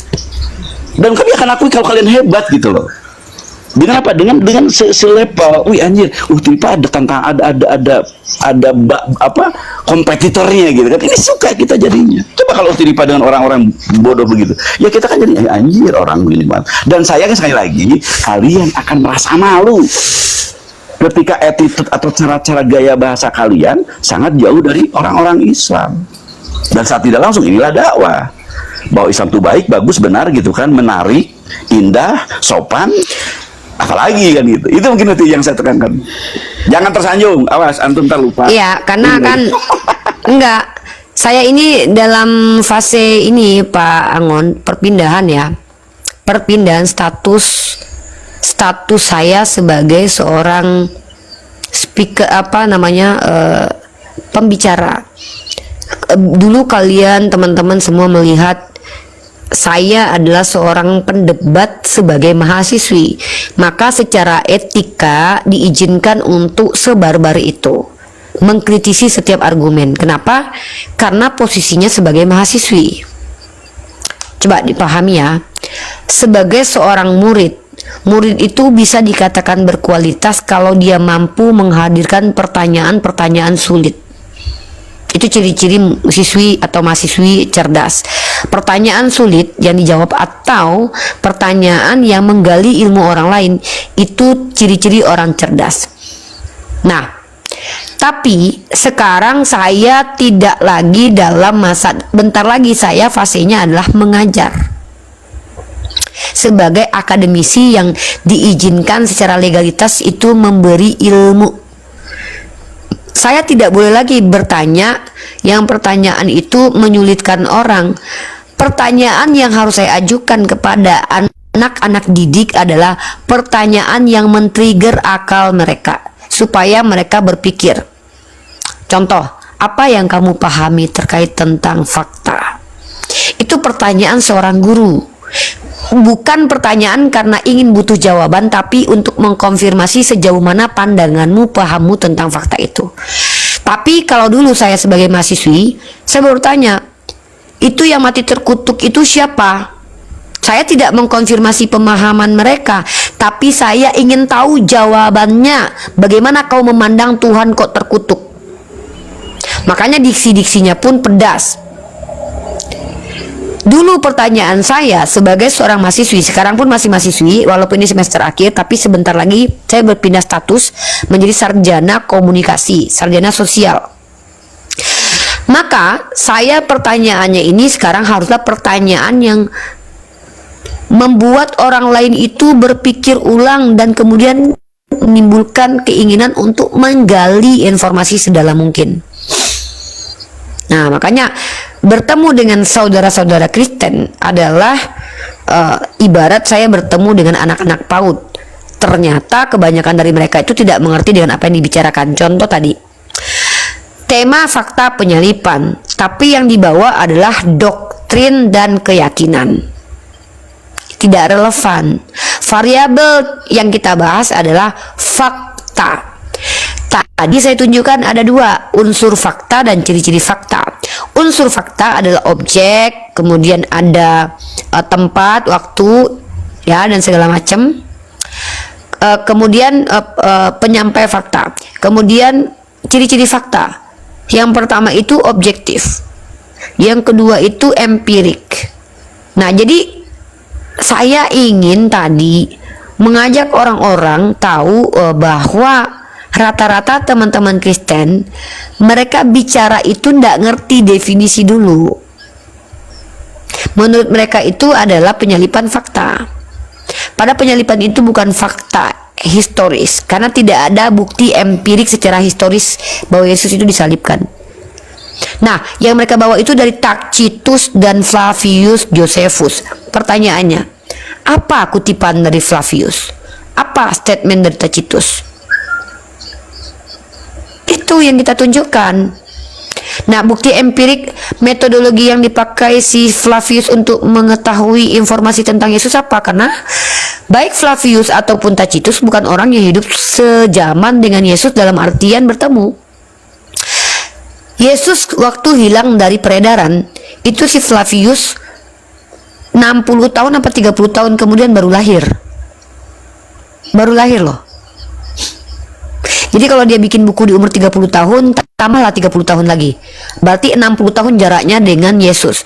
Maka si Flavius tahu dari mana tentang informasi Yesus? Harus kita tanya. Jangan mentang-mentang, oh ini sejarawan Yahudi, dia pasti objektif. Loh, belum tentu. Kalau memang membawa perspektif Yahudi, dia akui kalau sejarah yang dituliskan itu bukan sejarah tokoh tapi oknum nabi palsu yang dirajam sampai mati. Karena Flavius adalah orang yang Yahudi, harusnya percaya sama Sanhedrin. Jadi ini yang saya ingin ajak kita, kalau bicara itu judul yang kita bahas itu harus relevan dengan materi pembahasan. Sebenarnya materi penyalipan ini tidak ada kaitannya dengan Isa dan Yesus, karena yang kita tanyakan itu adalah fakta penyalipan. Malah RK bertanya tentang fakta Nabi Isa. Loh, kok fakta Nabi Isa? Yang memiliki problematika tentang penyalipan adalah umat Kristen. Kita tidak menerima informasi bahwa Nabi Isa disalib. Yes. Ada, betul. Kenapa Ada saya cerita, yang harus membuktikan? Ada cerita, cuman bukan dia yang disalib kan, bukan yang dibunuh. Betul. Ya. Dan kita bukan fakta historis, kita lebih tinggi dari itu, yaitu wahyu Tuhan. Nah, cara membuktikan secara rasio dan akademik itu wahyu Tuhan apa? Ya kita harus perbandingkan kedua kitab ini, mana yang ilmiah. Itu loh. Tapi kan variabel bahasan atau temanya kan adalah fakta penyalipan. Si RK malah bahas fakta Nabi Isa. Yang kita bahas fakta penyalipan, dia bahas fakta Nabi Isa. Dimana saya tidak punya masalah dengan ini, karena saya tidak pernah menstatementkan Nabi Isa itu adalah fakta historis. Saya justru tolak berkali-kali loh. Isa itu bukan tokoh historis. Masukan. Saya masukkan. Dan ini juga tadi dibahas oleh kami, Kang Dito sama Pak Wiro 212, Wiro Sableng. Jadi gini, kalau saya mendapat dari mereka begini yang saya dapatkan itu. Fakta yang hari ini dianggap tidak ada, ya, itu suatu waktu akan bisa ada loh. Tuhan bisa menakdirkan kan apa yang tertulis di Al-Quran. Nah, itu fakta teologis. Itu fakta teologis. Maksudnya gini, Pak. Gimana? Saya takut Ya, salah nangkap. ini orang Islam ini harus paham juga ya. Fakta historis dengan fakta teologis itu harus dibedakan. Fakta teologis itu adalah absolut mutlak benar. Maka cepat atau lambat dia akan terbukti sendiri. Pahami Bisa itu. terbukti, kan? Jadi Akan jangan terbukti, bilang kan? sesuatu. Nah, jangan bilang sesuatu itu belum jangan pernah katakan sesuatu yang belum terbukti sama dengan tidak terbukti loh. Betul. Setuju. Nah, saya berkali-kali katakan fakta historis itu di bawahnya wahyu. Wahyu itu fakta teologis. Kenapa? Kenapa dia lebih tinggi dari sejarah? Sejarah ini hasil kemampuan manusia menggali info. Kalau wahyu ini dari Tuhan langsung, maka secara kualitas ratusan ribu kali lipat lebih tinggi informasi wahyu. Nah, kenapa bisa begitu? Karena itu dari Tuhan. Loh, kan itu cuma klaim. Nah, kalau mau membuktikan bahwa Al-Quran kalam ilahi, komparasinya adalah pembuktian bahwa mana yang kitab suci, bukan fakta historis. Karena kitab suci itu bukan fakta historis. Kitab suci itu bukan fakta historis, karena kitab suci itu datang dari gitu Tuhan. Tidak mutlak, gitu ya, tidak mutlak ukurannya dengan fakta historis, kan tidak mutlak, betul, setuju. Loh, sejarah saja informasi yang tidak. Pak, Bapak coba lihat sejarah sebagai ilmu deh. Sejarah sebagai ilmu itu bukan informasi mutlak kebenarannya, Pak. Bahkan Bapak tahu tidak, sejarah tentang kemerdekaan kita aja akan dirubah. Apa itu? Tentang kita dijajah 300 sekian tahun oleh Belanda, itu akan dirubah, ada wacana untuk merubah loh. Karena ada distorsi sejarah di situ. Artinya, sejarah itu informasi yang tidak mutlak tapi sebagai ilmu diterima. Dan dia tetap akan bisa dikatakan benar kalau tidak terbantah dan tidak ada teori baru yang membantah, sama seperti ilmu dinamis gitu loh. Al-Quran tidak dinamis infonya. Al-Quran tidak dinamis infonya, tetap stagnan. Hanya yang dinamis adalah pembuktian tentang Al-Quran itu bertambah terus. Tapi kalau sejarah itu dinamis. Sejarah itu dinamis. Nah, contoh berkembang, sejarah ya? tentang Berkembang, kemerdekaan kan? berkembang kan? Terus teori itu gini. Makanya kalau ada yang membandingkan fakta historis dengan fakta teologis, ini Kristen ini lucu loh. Dia bawa firman Tuhan nih. Ini kitab saya. Verifikasinya kitab sejarah. Maaf ya, ini blunder. Orang Islam jangan begini loh. Ini firman Tuhan saya. Apa di situ tertulis? Yesus adalah Tuhan. Yesus mati. Ini informasi dari Tuhan dong. Ternyata dianggap benar oleh Kristen kalau ada fakta sejarahnya. Maka dengan demikian Kristen mengakui fakta sejarah lebih tinggi daripada kitab sucinya. Kitab suci. Kalau di Islam kebalik. Di Islam Al-Quran itu yang validasi informasi yang sedang berkembang. Jadi Al-Quran itu tetap stagnan, informasi yang stagnan tidak berubah. Tapi sejarah kayak heliosentris, teori Galileo, geosentris, Al-Quran tetap bergeming, mengatakan bahwa matahari mengelilingi sumbunya, ya kan? Matahari mengelilingi. Ternyata tidak. Bayangkan ya, pada saat matahari dikatakan mengelilingi sumbunya, maka ini bertentangan dengan teori geosentris. Harusnya pada waktu itu Al-Quran ini kan dikatakan tidak benar. Tapi ternyata berjalan waktu.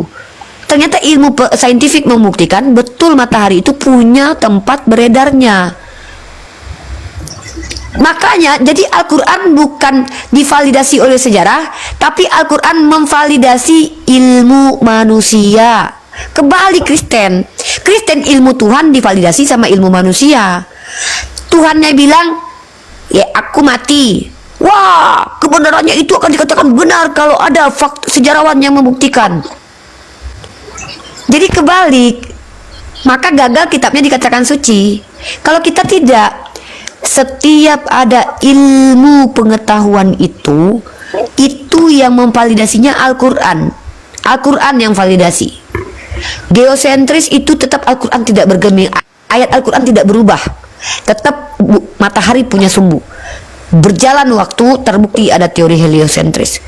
Dulu tidak ada istilah, sebelum ada mesin USG, orang tidak tahu kalau halakah itu seperti lintah. Ternyata berkembang. Oh betul. Jadi bukan kebenaran manusia memverifikasi kebenaran dari Tuhan, tapi kebenaran manusia itu diverifikasi oleh Tuhan duluan. Ada kalimat duluan yang kemudian ketemuan kan?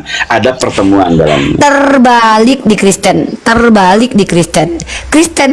Fakta historis memverifikasi firman Tuhan. Nah, untuk kasus yang ada pada kita dan pada mereka, saya melihatnya, ingat kalau di Muslim kan Yesus tidak tersalibkan.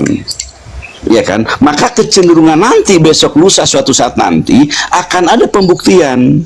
Dia turun, dia menjelaskan, kan gitu. Nah, sementara kalau berkenaan dengan penyaliban, agak sulit mereka untuk kemudian menjadikan fakta sejarah sebagai acuan mereka, karena udah lewat. Pembuktian mereka bahwa tersalib itu tidak akan jadi kacau terus selamanya seujung-ujung. Tapi kalau kalau saya melihatnya ya, kalau besok ternyata dia turun, ini ada pernyataan dari ulama kita kan, dan mungkin saya termasuk dalam bagian yang mempercayai itu. Ketika dia turun menjelaskan sesuatu apa yang hari ini jadi perselisihan, terjawab sudah. Dan bagusnya lagi, memang semua itu pasti ada cara Tuhan ya menjelaskan sesuatu dengan maunya Tuhan. Dan tidak semua kita loh yang kemudian harus menyaksikan apa yang hari ini kita pertanyakan ini. Mungkin cucu Anda atau mungkin anak-anak jauh dari Anda. Tapi yang jelas mereka akan menemukan, membenarkan betapa benar. Shadaqallahu adim, kan, maha benar Allah dengan segala firman-Nya. Sebagaimana tadi kan berkenan dengan apa yang terjadi air laut gitu kan, atau mungkin pasti itu semua pasti akan terjawab pada akhirnya. Yang hari ini dijadikan sesuatu oleh muslim, oleh luar muslim seakan-akan sesuatu yang istilahnya bodoh gitu kan. Tapi sekali lagi Tuhan berhak untuk membuktikan. Firaun baru-baru kemarin kan dibuktikan dengan adanya itu, atau mungkin ahli-ahli yang kemudian banyak para ahli ya termasuk dalamnya. Termasuk tadi berkenaan dengan kencing onta pun kan banyak ahli yang kemudian akhirnya membenarkan atau sejalan dengan cara-cara itu. Itu sih yang saya temukan, Ti. Ya, jadi kalian sekali lagi kalau kembali kepada ucapan saya tadi. Lanjut. Kita pakai logika terbalik. Kristen ini adalah agama yang lahir dari konsep berpikir manusia yang diklaim dari Tuhan. Itu fakta. Contoh Tritunggal. Tritunggal itu kan konsepnya manusia, tapi diklaim dari Tuhan karena mereka punya klaim bahwa mereka datang dari Roh Kudus. Lucunya ketika mereka mengklaim bahwa kitab mereka adalah dari Tuhan, tapi mereka berusaha memverifikasi kebenaran itu dengan hasil karangan manusia. Jadi karangan manusia diverifikasi lagi sama karangan manusia gitu. Nah, terus kalau kita tuh beda. Al-Quran itu informasinya stagnan, tetapi ketika dikaji semua Al-Quran itu informasinya luas. Ya, tetap ayat yang dibaca itu aja, nggak bertambah, nggak berkurang. Tapi ketika dikaji terus, saintifik membuktikan pelan semua terbukti benar apa yang disampaikan Al-Quran. Jawab betul. Jadi yang memverifikasi kebenaran itu bukan manusia tapi Tuhan. Tapi di Kristen kebalikan, yang memverifikasi kebenaran Tuhannya adalah manusia. Kalau kita bukan kita yang memverifikasi kebenaran itu. Makanya ada kata zalikal kitabul la raiba fihi hudal muttaqin. Gitu loh. Jadi sudah Allah katakan. Ada pertanyaan boleh ya sedikit ya. Gini Ti. Saya termasuk orang yang mungkin menyaksikan perubahan-perubahan apa yang antum hari ini dijelaskan, dan saya menyadari gitu kan, dan ini insya Allah semoga ini kebaikan. Ada nggak orang-orang di luar teman debat antum yang juga mungkin mereka progresif, ada akselerasi lah ya, penyesuaian diri, ternyata mereka ada nggak mungkin dari kalangan Islam atau Kristen? Kristen lah, kalau Islam insya Allah semua progresif, akselerasi. Kalau Kristen progresif tapi downgrade. Kalau Kristen itu semakin dia lama berdebat, semakin baca Bible, dia bukan up tapi downgrade. Contoh, Edis itu dulu tidak pernah menyentuh Edis dulu tuh saya masih ingat argumen Edis itu bahwa Bible itu diakui sebagai kitab yang sudah rusak, dan Edis mengakui bahwa Yesus bukan Tuhan.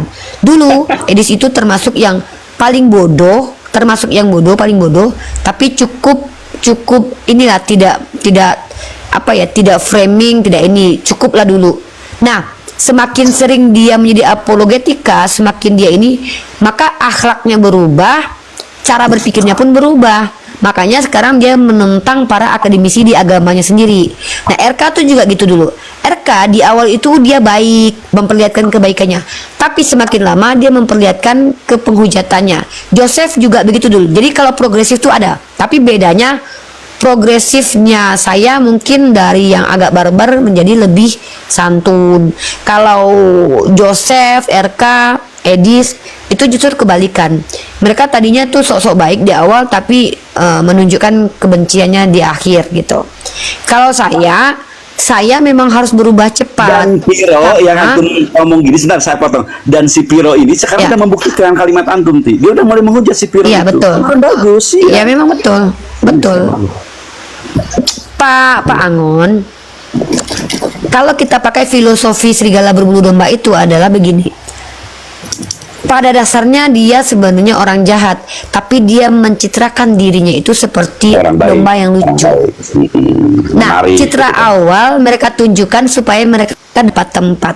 Itu yang dilakukan RK kemarin, telepon-telepon minta tolonglah Uni. Saya nggak akan debat Uni lah. Saya akan kasih Uni kesempatan banyak bicara. Artinya dia memvalidasi sendiri kalau dia orang yang tidak akan mengizinkan orang banyak bicara. Tolonglah, pokoknya kali ini saya ini deh. Saya punya video, saya punya itu kemarin saya kirim ke ada di grup kemarin itu saya kirim di grup pernyataan RK. Nah, setelah kita mau diskusi dengan dia, yang dia lakukan apa? Dia framing, suara dikeraskan, dia tidak kasih kesempatan bicara. Bahkan dia menolak untuk memahami argumen saya bahwa Nabi Isa bukan tokoh historis. Saya bilang Nabi Isa bukan tokoh sejarah. Mana sejarawan yang menulis Isa? Nabi Isa bukan tokoh sejarah. Mana sejarawan yang menulis Nabi Isa? Ini berkata, Pak Angon bilang, gua bukan cewek. Mana BH lu, Pak Angon? Gua bukan cewek. Mana BH lu? Kan kayak, Maaf, saya orang what's miskin wrong gitu kan. with you gitu kan. Saya orang miskin, maaf, mana duit duitmu? Lah kan saya orang miskin. Iya, mana bukti kamu punya rumah bagus? Saya miskin. Orang miskin. Mana ATM-mu isinya 1 juta? Ya, mana rumahmu bagus? Saya miskin loh, Pak. Buktikan emasmu banyak. Saya miskin. Jadi ini yang saya lihat sama RK. Nah, cuman ya ini bukti secara faktual kalau mereka itu tidak benar. Justru kalau mereka bertumbuh berkembang menjadi orang yang akademik justru Kalau si bahaya. MYM, Ti, Bisa MYM jadi nggak ada agamanya perubahan, benar tuh. ya? MYM nggak ada perubahan ya? Nah, antum kalau pakai? Pak MYM, Dulu kan pernah nih saya lihat antum kalau ada Pak ya? MYM pernah diskusi sama Pak MYM. Kalau Pak MYM ini dia itu kan harus mempertahankan doktrin teologis yang didapat dari ruang akademik, seperti soteriologi mereka apa gitu kan nggak boleh keluar dari itu dia ya, jadi dia tetap pertahankan itu. Sebentar, Artinya sebentar. dia- Saya lupa nanti untuk Pak Yan. Saya ingat sekarang di kekristenan nanti mereka hari ini ada perubahan dogma atau perubahan apa namanya doktrin atau juga perubahan ini di tempat mereka awalnya loh kan, kayak semacam orang-orang dulu mendebat kita gitu kan, sekarang mereka punya komunitas sendiri dan mempersalahkan orang Kristen. Antum lihat ini. Nah ini apa kenapa mereka mendapat ini nggak? kenapa tahu nggak kenapa ini terjadi? Nah, gimana tuh antum bisa analisa? Dulu waktu Julius mengeksplor, jadi makanya gini, ini hikmahnya dari Allah ya. Kalau kita orang Islam itu bijaksana, mengizinkan mereka menjelaskan agama mereka, itu hanya akan membuat mereka semakin terlihat bodoh. Kenapa? Setiap orang yang memang kitabnya tidak ilmiah, dia akan punya pandangan sendiri. Gumasa bicara, Luga bicara, Denny bicara. Gumasa bilang Tuhan saya itu Tuhan dari satu ke di antara Tuhan. Gumasa. Luga bilang Gumasa. Roh Kudus itu perempuan. Denny bilang dia adalah Tuhan. Orang seperti ini diberi tempat itu jangan berulang ya, maksudnya berikan tempat sekali, 2 kali, 3 kali untuk mengeksplor. Jadi metode saya itu begitu, eksplor pemahaman mereka agar yang sesama mereka tahu, oh begini pandangan menurut si A ini. Membuka, kelihatan gitu ya, membuka. kebobrokannya gitu. Dulu Luga itu sangat dihormati ya sebagai pendeta. Sekarang Luga itu justru dicerca karena doktrin dia. Nah, Edis itu kan kemarin yang nonton 20k, 18k, 50k. Nah, itu dulu. Saya tuh dulu tunggu banget gini. Saya lagi nunggu momentum Edis mengeluarkan statement yang Bener. pasti akan bertentangan dengan para akademisi. Blunder lah Ternyata itu ya. alhamdulillah Allah masih izinkan saya melihat hari itu terjadi, yaitu ketika Edis mengatakan penyalipan karya iblis, padahal secara teologis seluruh umat Kristen dari dulu tahu penyalipan itu karya Allah. Karena pembodohan, ketidaktahuan dia, tidak pernah baca literasi gitu kan, akhirnya otaknya Justru dia Salah, justru Pak Angon salah. Justru Edis ini sedang membuktikan bahwa selama ini iman Kristen itu adalah doktrinal.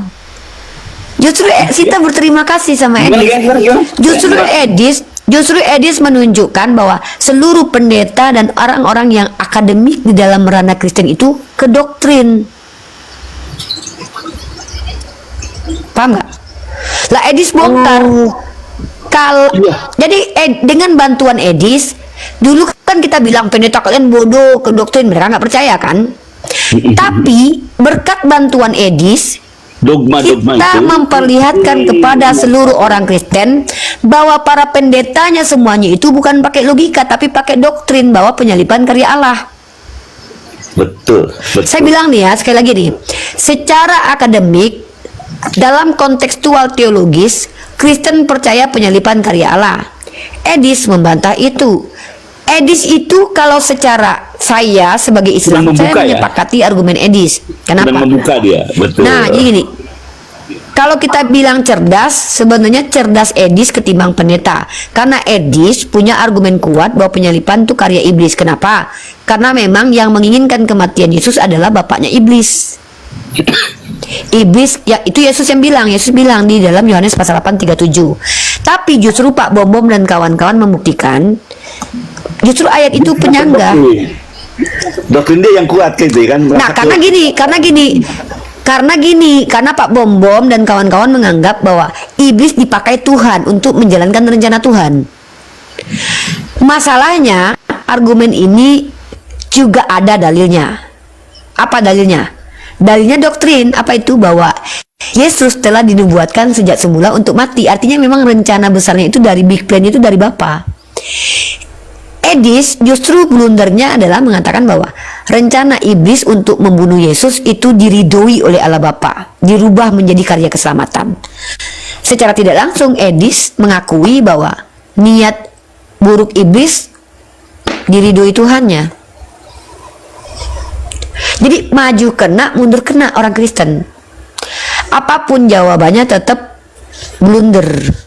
Mengatakan bahwa penyaliban karya Tuhan itu sama saja mengatakan bahwa Bapa adalah dalam perencanaan pembunuhan terhadap Yesus. Mengatakan bahwa iblislah yang merencanakan itu sama saja dengan mengatakan bahwa iblis adalah dalang untuk karya keselamatan. Dua-duanya blunder. Seperti itu. Jadi berterima kasih kita kepada Edis seharusnya. Dengan begini Edis membuktikan bahwa seluruh orang Kristen selama ini itu terdoktrin. Mereka tidak menggunakan kaidah berpikir logika. Itu. Pertimbangan antum sebagai muslim. Ini saya minta nasihat sekaligus juga penjelasan antum. Gini pertanyaannya. Di dalam Islam itu selain Tuhan berhak dan berkepantasan untuk menyelamatkan makhluk kesayangannya para nabi, tapi ingat di dalam cerita juga Zakaria termasuk orang yang dibantai kan gitu oleh musuh-musuh Islam, musuh-musuh mereka lah, musuh-musuh dia. Antum lihatnya gimana di sini? Ini lepaskan lah, udah mereka udah jelas. Pertanyaannya. Ini pertanyaan bagus. Pertanyaan yang ingin saya jawab kemarin, cuman saya lupa terus mau menjawab ini. Pak Angon harus tahu definisi iradat dengan izin ya. Nah, iradah Allah itu atau kehendak Allah itu tidak pernah buruk.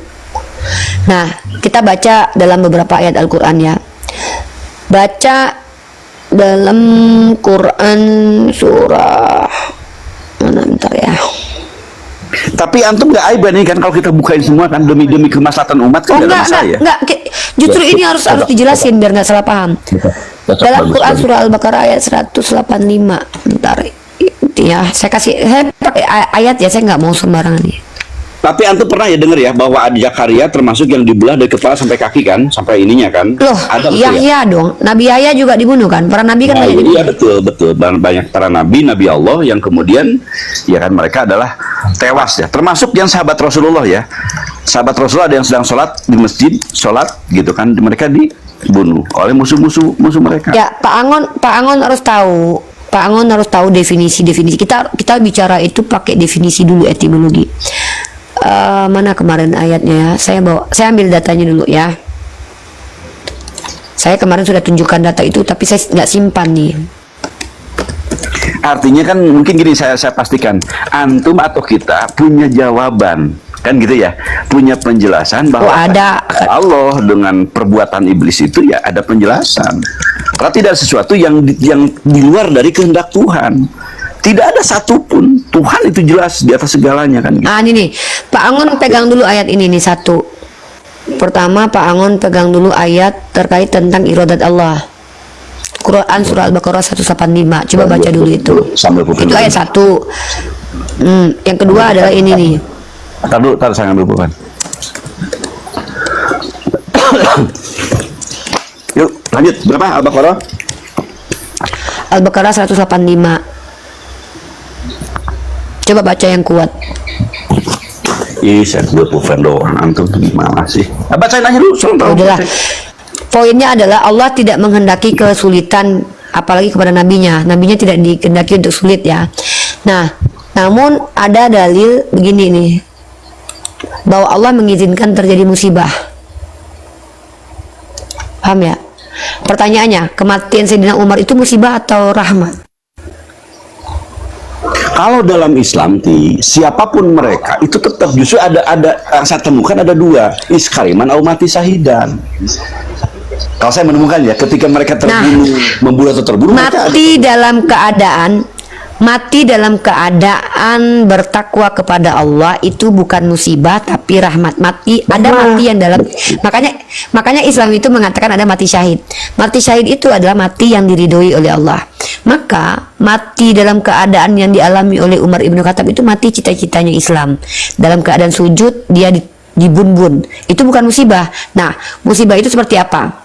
Musibah itu seperti apa yang terjadi menjadi asbab kita kayak tidak diridhoi oleh Allah. Contoh keburukan.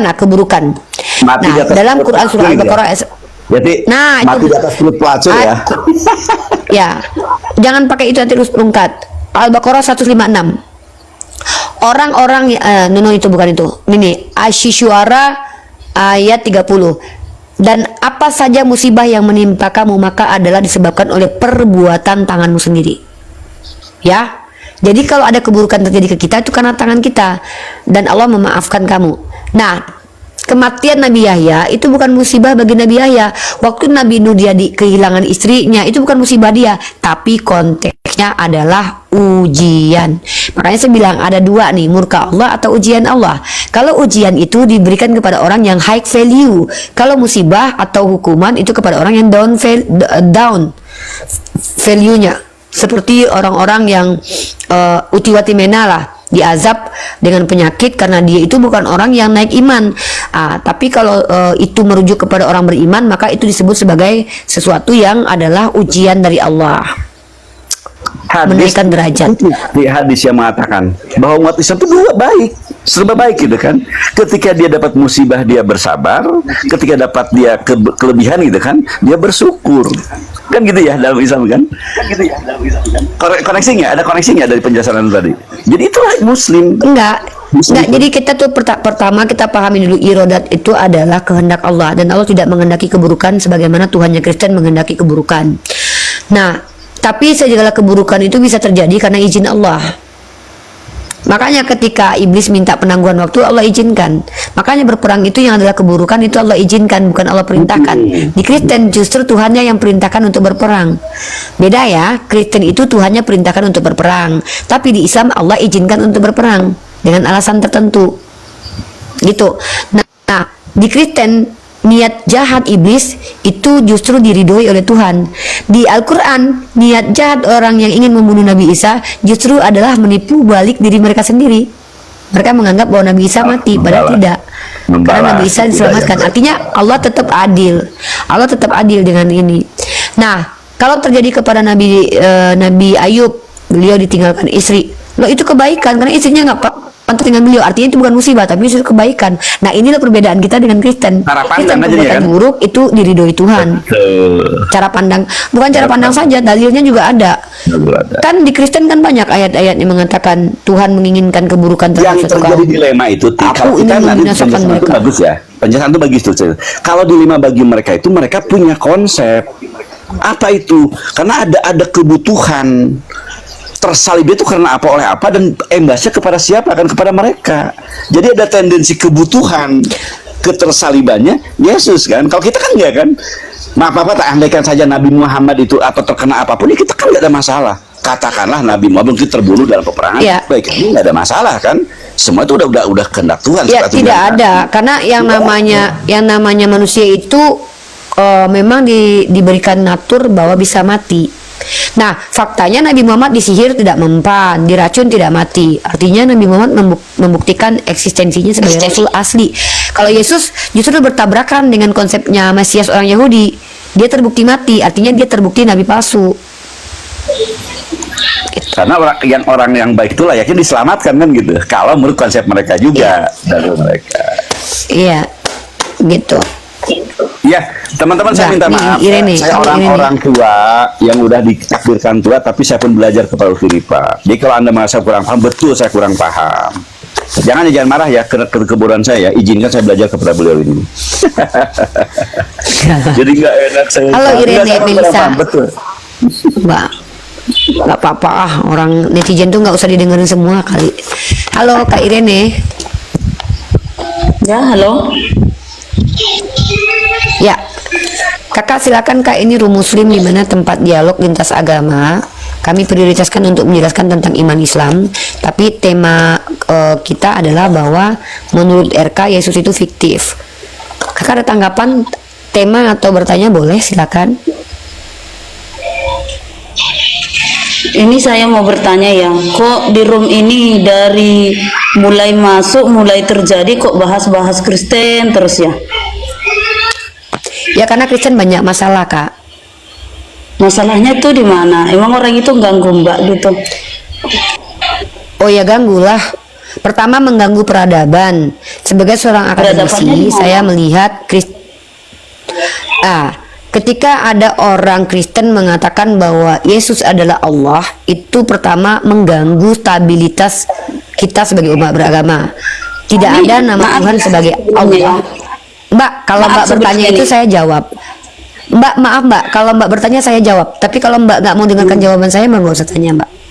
Nah, Kristen itu doktrinnya bukan mengganggu peradaban saja, tapi merusak psikologis manusia dan merusak ilmu pengetahuan. Contoh, ketika mengatakan Tuhan adalah manusia, manusia adalah Tuhan, itu merusak ilmu pengetahuan. Definisi etimologi buyar di situ. Kedua, ketika Kristen mengatakan Tuhannya adalah Allah dengan menyebut nama Allah, itu pun adalah kekurangan ajaran dari Kristen. Lanjut, kenapa kami bahas Kristen? Karena kami apologet. Apologet itu dari kata apologia, artinya membela iman. Nah, kami adalah orang yang mendiskusikan dua arah informasi terkait tentang Islam dan juga Kristen. Nah, Anda kalau terganggu, bukan kami yang Anda suruh berhenti, tapi Anda turun, tidak lagi nonton ini. Nah, pertanyaan saya, Anda terganggu dengan diskusi ini? Terganggu. Oke, apa yang mengganggu Anda? Sesuai perkataan Anda, satu pun tak ada yang benar. Masalahnya yang mana ya, yang tidak benar? Masalahnya Mbak, kalau ngobrol itu nyambung, Mbak. Mbak, kalau ngobrol itu nyambung. Mbak bilang Mbak terganggu. Saya nggak tahu alasan terganggu apa. Mbak bilang saya tidak benar. Yang tidak benarnya apa nggak disampaikan. Jadi kalau cuma ngomong menuduh tanpa bukti ya ayam juga bisa Mbak berbunyi tapi nggak ngerti maknanya. Coba Mbak tunjukkan dulu bukti. Pertama, Mbak terganggu di hal apa? Kedua, Mbak mengatakan saya salah. Pertama, salahnya yang mana, benarnya yang mana? Orang tidak berhak mengatakan saya salah kalau orang itu tidak tahu mana yang benar. Jadi Mbak boleh mengatakan saya salah kalau Mbak tahu mana yang salahnya, mana benarnya. Kalau Mbak cuman bilang saya tidak terima, Mbak siapa? Pertama, Mbak bukan pemilik negara ini. Kedua, Mbak sedang masuk di room Islam. Jadi Mbak itu orang yang kurang ajar masuk ke rumah orang bilang saya tidak terima kursinya diletakkan di sini. Saya tidak mau mejanya di sini. Ini rumah kami padahal Mbak yang ngatur. Mbak masuk ke room kami lalu bilang saya tidak suka ada foto di sini. Kamu bahas Kristen. Siapa yang melarang saya bahas Kristen? Karena Kristen punya banyak masalah. Kenapa sih ini? Coba dulu kamu pergi ke gereja. Iya, saya diajarkan. Saya diajarkan membahas Kristen. Oke, gereja mana? Gereja mana yang saya mau datangi? Silakan. Gereja. Coba kamu masuk ke dalam gereja mana? Iya, gereja mana? Dengar dulu. Coba kamu masuk ke dalam gereja. Coba kamu di situ. Iya, gereja mana, Mbak? Atau ceramah. Ada nggak yang dengerin itu aja kata-kata dari saya? boleh. Nggak apa-apa. Kapan? Gereja mana? Kalau Mbak? kami Gereja nggak mana? diajari kayak Saya mau gitu. datang. Cuman mulai imani Nggak diajarin dan apa? jangan Jangan bohong, jangan berdusta kau, jangan penipu kau Kristen. Di agamamu justru suruh bunuh orang yang tidak sepaham dengan kau. Apa kata Tuhan kau? Ya, akan baik penyesat ini, akan lebih baik penyesat ini diletakkan batu kilang di lehernya lalu dicampakkan ke laut. Jangan kau dustai. Lalu apa kata Tuhan kau? Berkata Tuhan kau begini, rumah Bapakku harus penuh, paksalah mereka masuk karena rumah Bapakku harus penuh. Kau jangan nipu. Kitab kau itu mengajarkan untuk membunuh orang yang tidak sepakat dengan agama kau. Makanya banyak dulu orang-orang mati gara-gara inkuisisi 500 tahun oleh Katolik, gara-gara kitab kau. Kok kau bilang kau jangan berdusta? Sejak kapan kau diajarkan tidak mengganggu agama orang? Fakta sejarah membuktikan agama kau yang paling banyak membunuh orang yang tidak sepakat dengan agama kau. Kau ini, Bu. Kalau bicara itu pakai bukti lah. Kau jangan berdusta. Kitab kau nih, kutunjukkan ayat di kitab kau. Banyak sekali suruh bunuh-bunuh, tumpas-tumpas. Dibuka, Pasti ini orang. Dilihat, kitab Anda dilihat. Anda pun mempersiapkan diri kitab Anda di HP Anda juga buka juga. Iya, ada-ada. Karena kebencian dong. Nih kau tengok Tuhan kau ajarkan apa nih, ya? Ya kita lihat nih, Tuhanmu mengajarkan apa? Saya itu paling anti dijajah sama orang loh. Karena penjajahan itu harus dihapuskan di muka bumi ini. Kau masuk komal kami bagus-bagus. Mbak, mau ngapain? Mau bertanya tentang Islam boleh. Kok kau ngatur-ngatur kami di sini? Memang kau bapak kau siapa? Memangnya kau ini punya negara? Kau punya TikTok? Ngatur-ngatur kami? Kenapa orang Kristen banyak kurang ajar? Dikasih izin masuk malah ngatur-ngatur kita. Nah, kau baca tuh dalam kitab kau. Nih Pak, buka tuh Pasal 9 nomor 42. Headset buka nih Pak. Celana kamu buka. Ngapain Anda sebagai orang di luar kami Iya. tiba-tiba minta kami untuk Masuk kau ke gereja Ripa. Ya, buka baju Ripa. Ngapain kau ngatur-ngatur? Kau baca nih kitab kau, Tuhan kau ajarkan apa?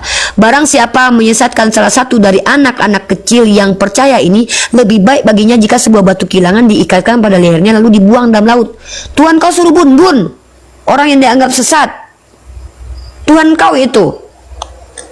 Faktanya, bertahun-tahun orang Kristen menghabisi nyawa orang yang berbeda keyakinan dengan mereka.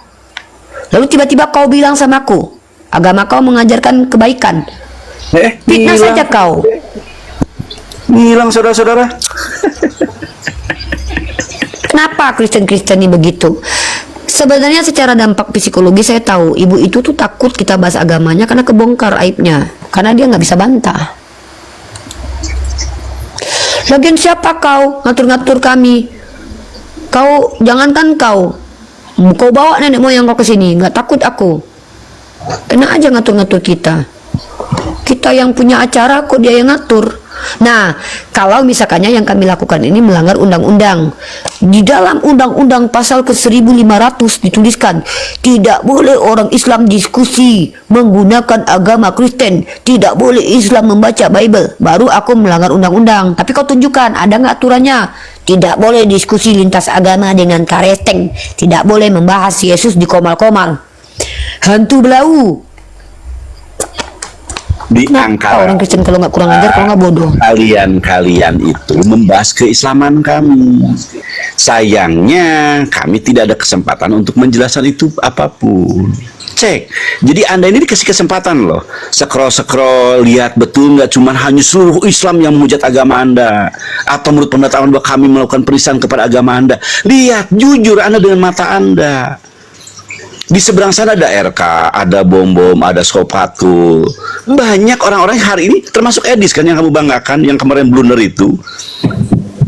Jadi pergunakan hati Anda, pergunakan mata Anda, pergunakan untuk kemudian bisa bersikap. Oh Munafik, ternyata lebih ke munafik mereka itu. Giliran orang Kristen memfitnah agama Islam, mereka bilang haleluya Tuhan bersamamu. Giliran kita membuka fakta bayi ilmu, mereka bilang ngapain kau bahas-bahas agama kami? ada tamu diizin nyapa beliau. Abak Bian monitor. Bang Jonathan. Diskusi ini yang tadi mantap kali ini, betul-betul mantap. RK lari dari tema ini bikin. Lari dari aku mengikuti kan ya kan. Dia lari dari situ, lari. terakhir tambah patah lagi, kalau orang oten ya cerdas-cerdas menyimak yang apa yang dibilang RK itu bisa punah oten Uni memang the best. Yang kita tuju itu kan orang yang butuh ilmu. Orang yang tidak butuh ilmu kita nggak butuh, karena itu pilihan. Pintar itu pilihan, tulul itu kan pilihan. Kalau mereka lebih memilih tulul ya nggak apa-apa. Betul nih. Ketululan adalah hak segala Kristen. Apa yang Uni bilang tadi, temanya pertama itu fakta apa? Kita bahas fakta penyalipan, tapi yang dia fakta bahas tentang fakta penyalipan itu. Nabi Isa kan nggak Itu kan nyambung. nggak ada faktanya, makanya RK kabur dari situ. Framingan dia itu mencelakai dia lagi gitu. Aku analisa gitu diskusinya. Makanya RK-nya besar suara aja. Kalau otennya pada cerdas menyimak ya kan, itu udah punah oten ini. Mantap ini memang jago nih. Bagai orang awak tuh jago mana. Nah, itu aja nih ya. Assalamualaikum. Aku izin dulu Pak Agon. Waalaikumsalam.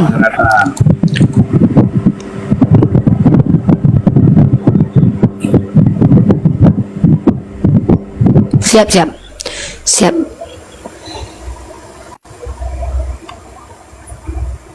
Apa ini lagi?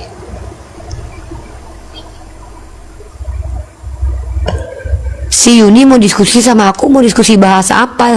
Cabe sekilo. Aku bingung kalau si Yuni ngajak aku debat. Pertama, Yuni bukan akademisi. Kedua, mau bahas apa gitu loh.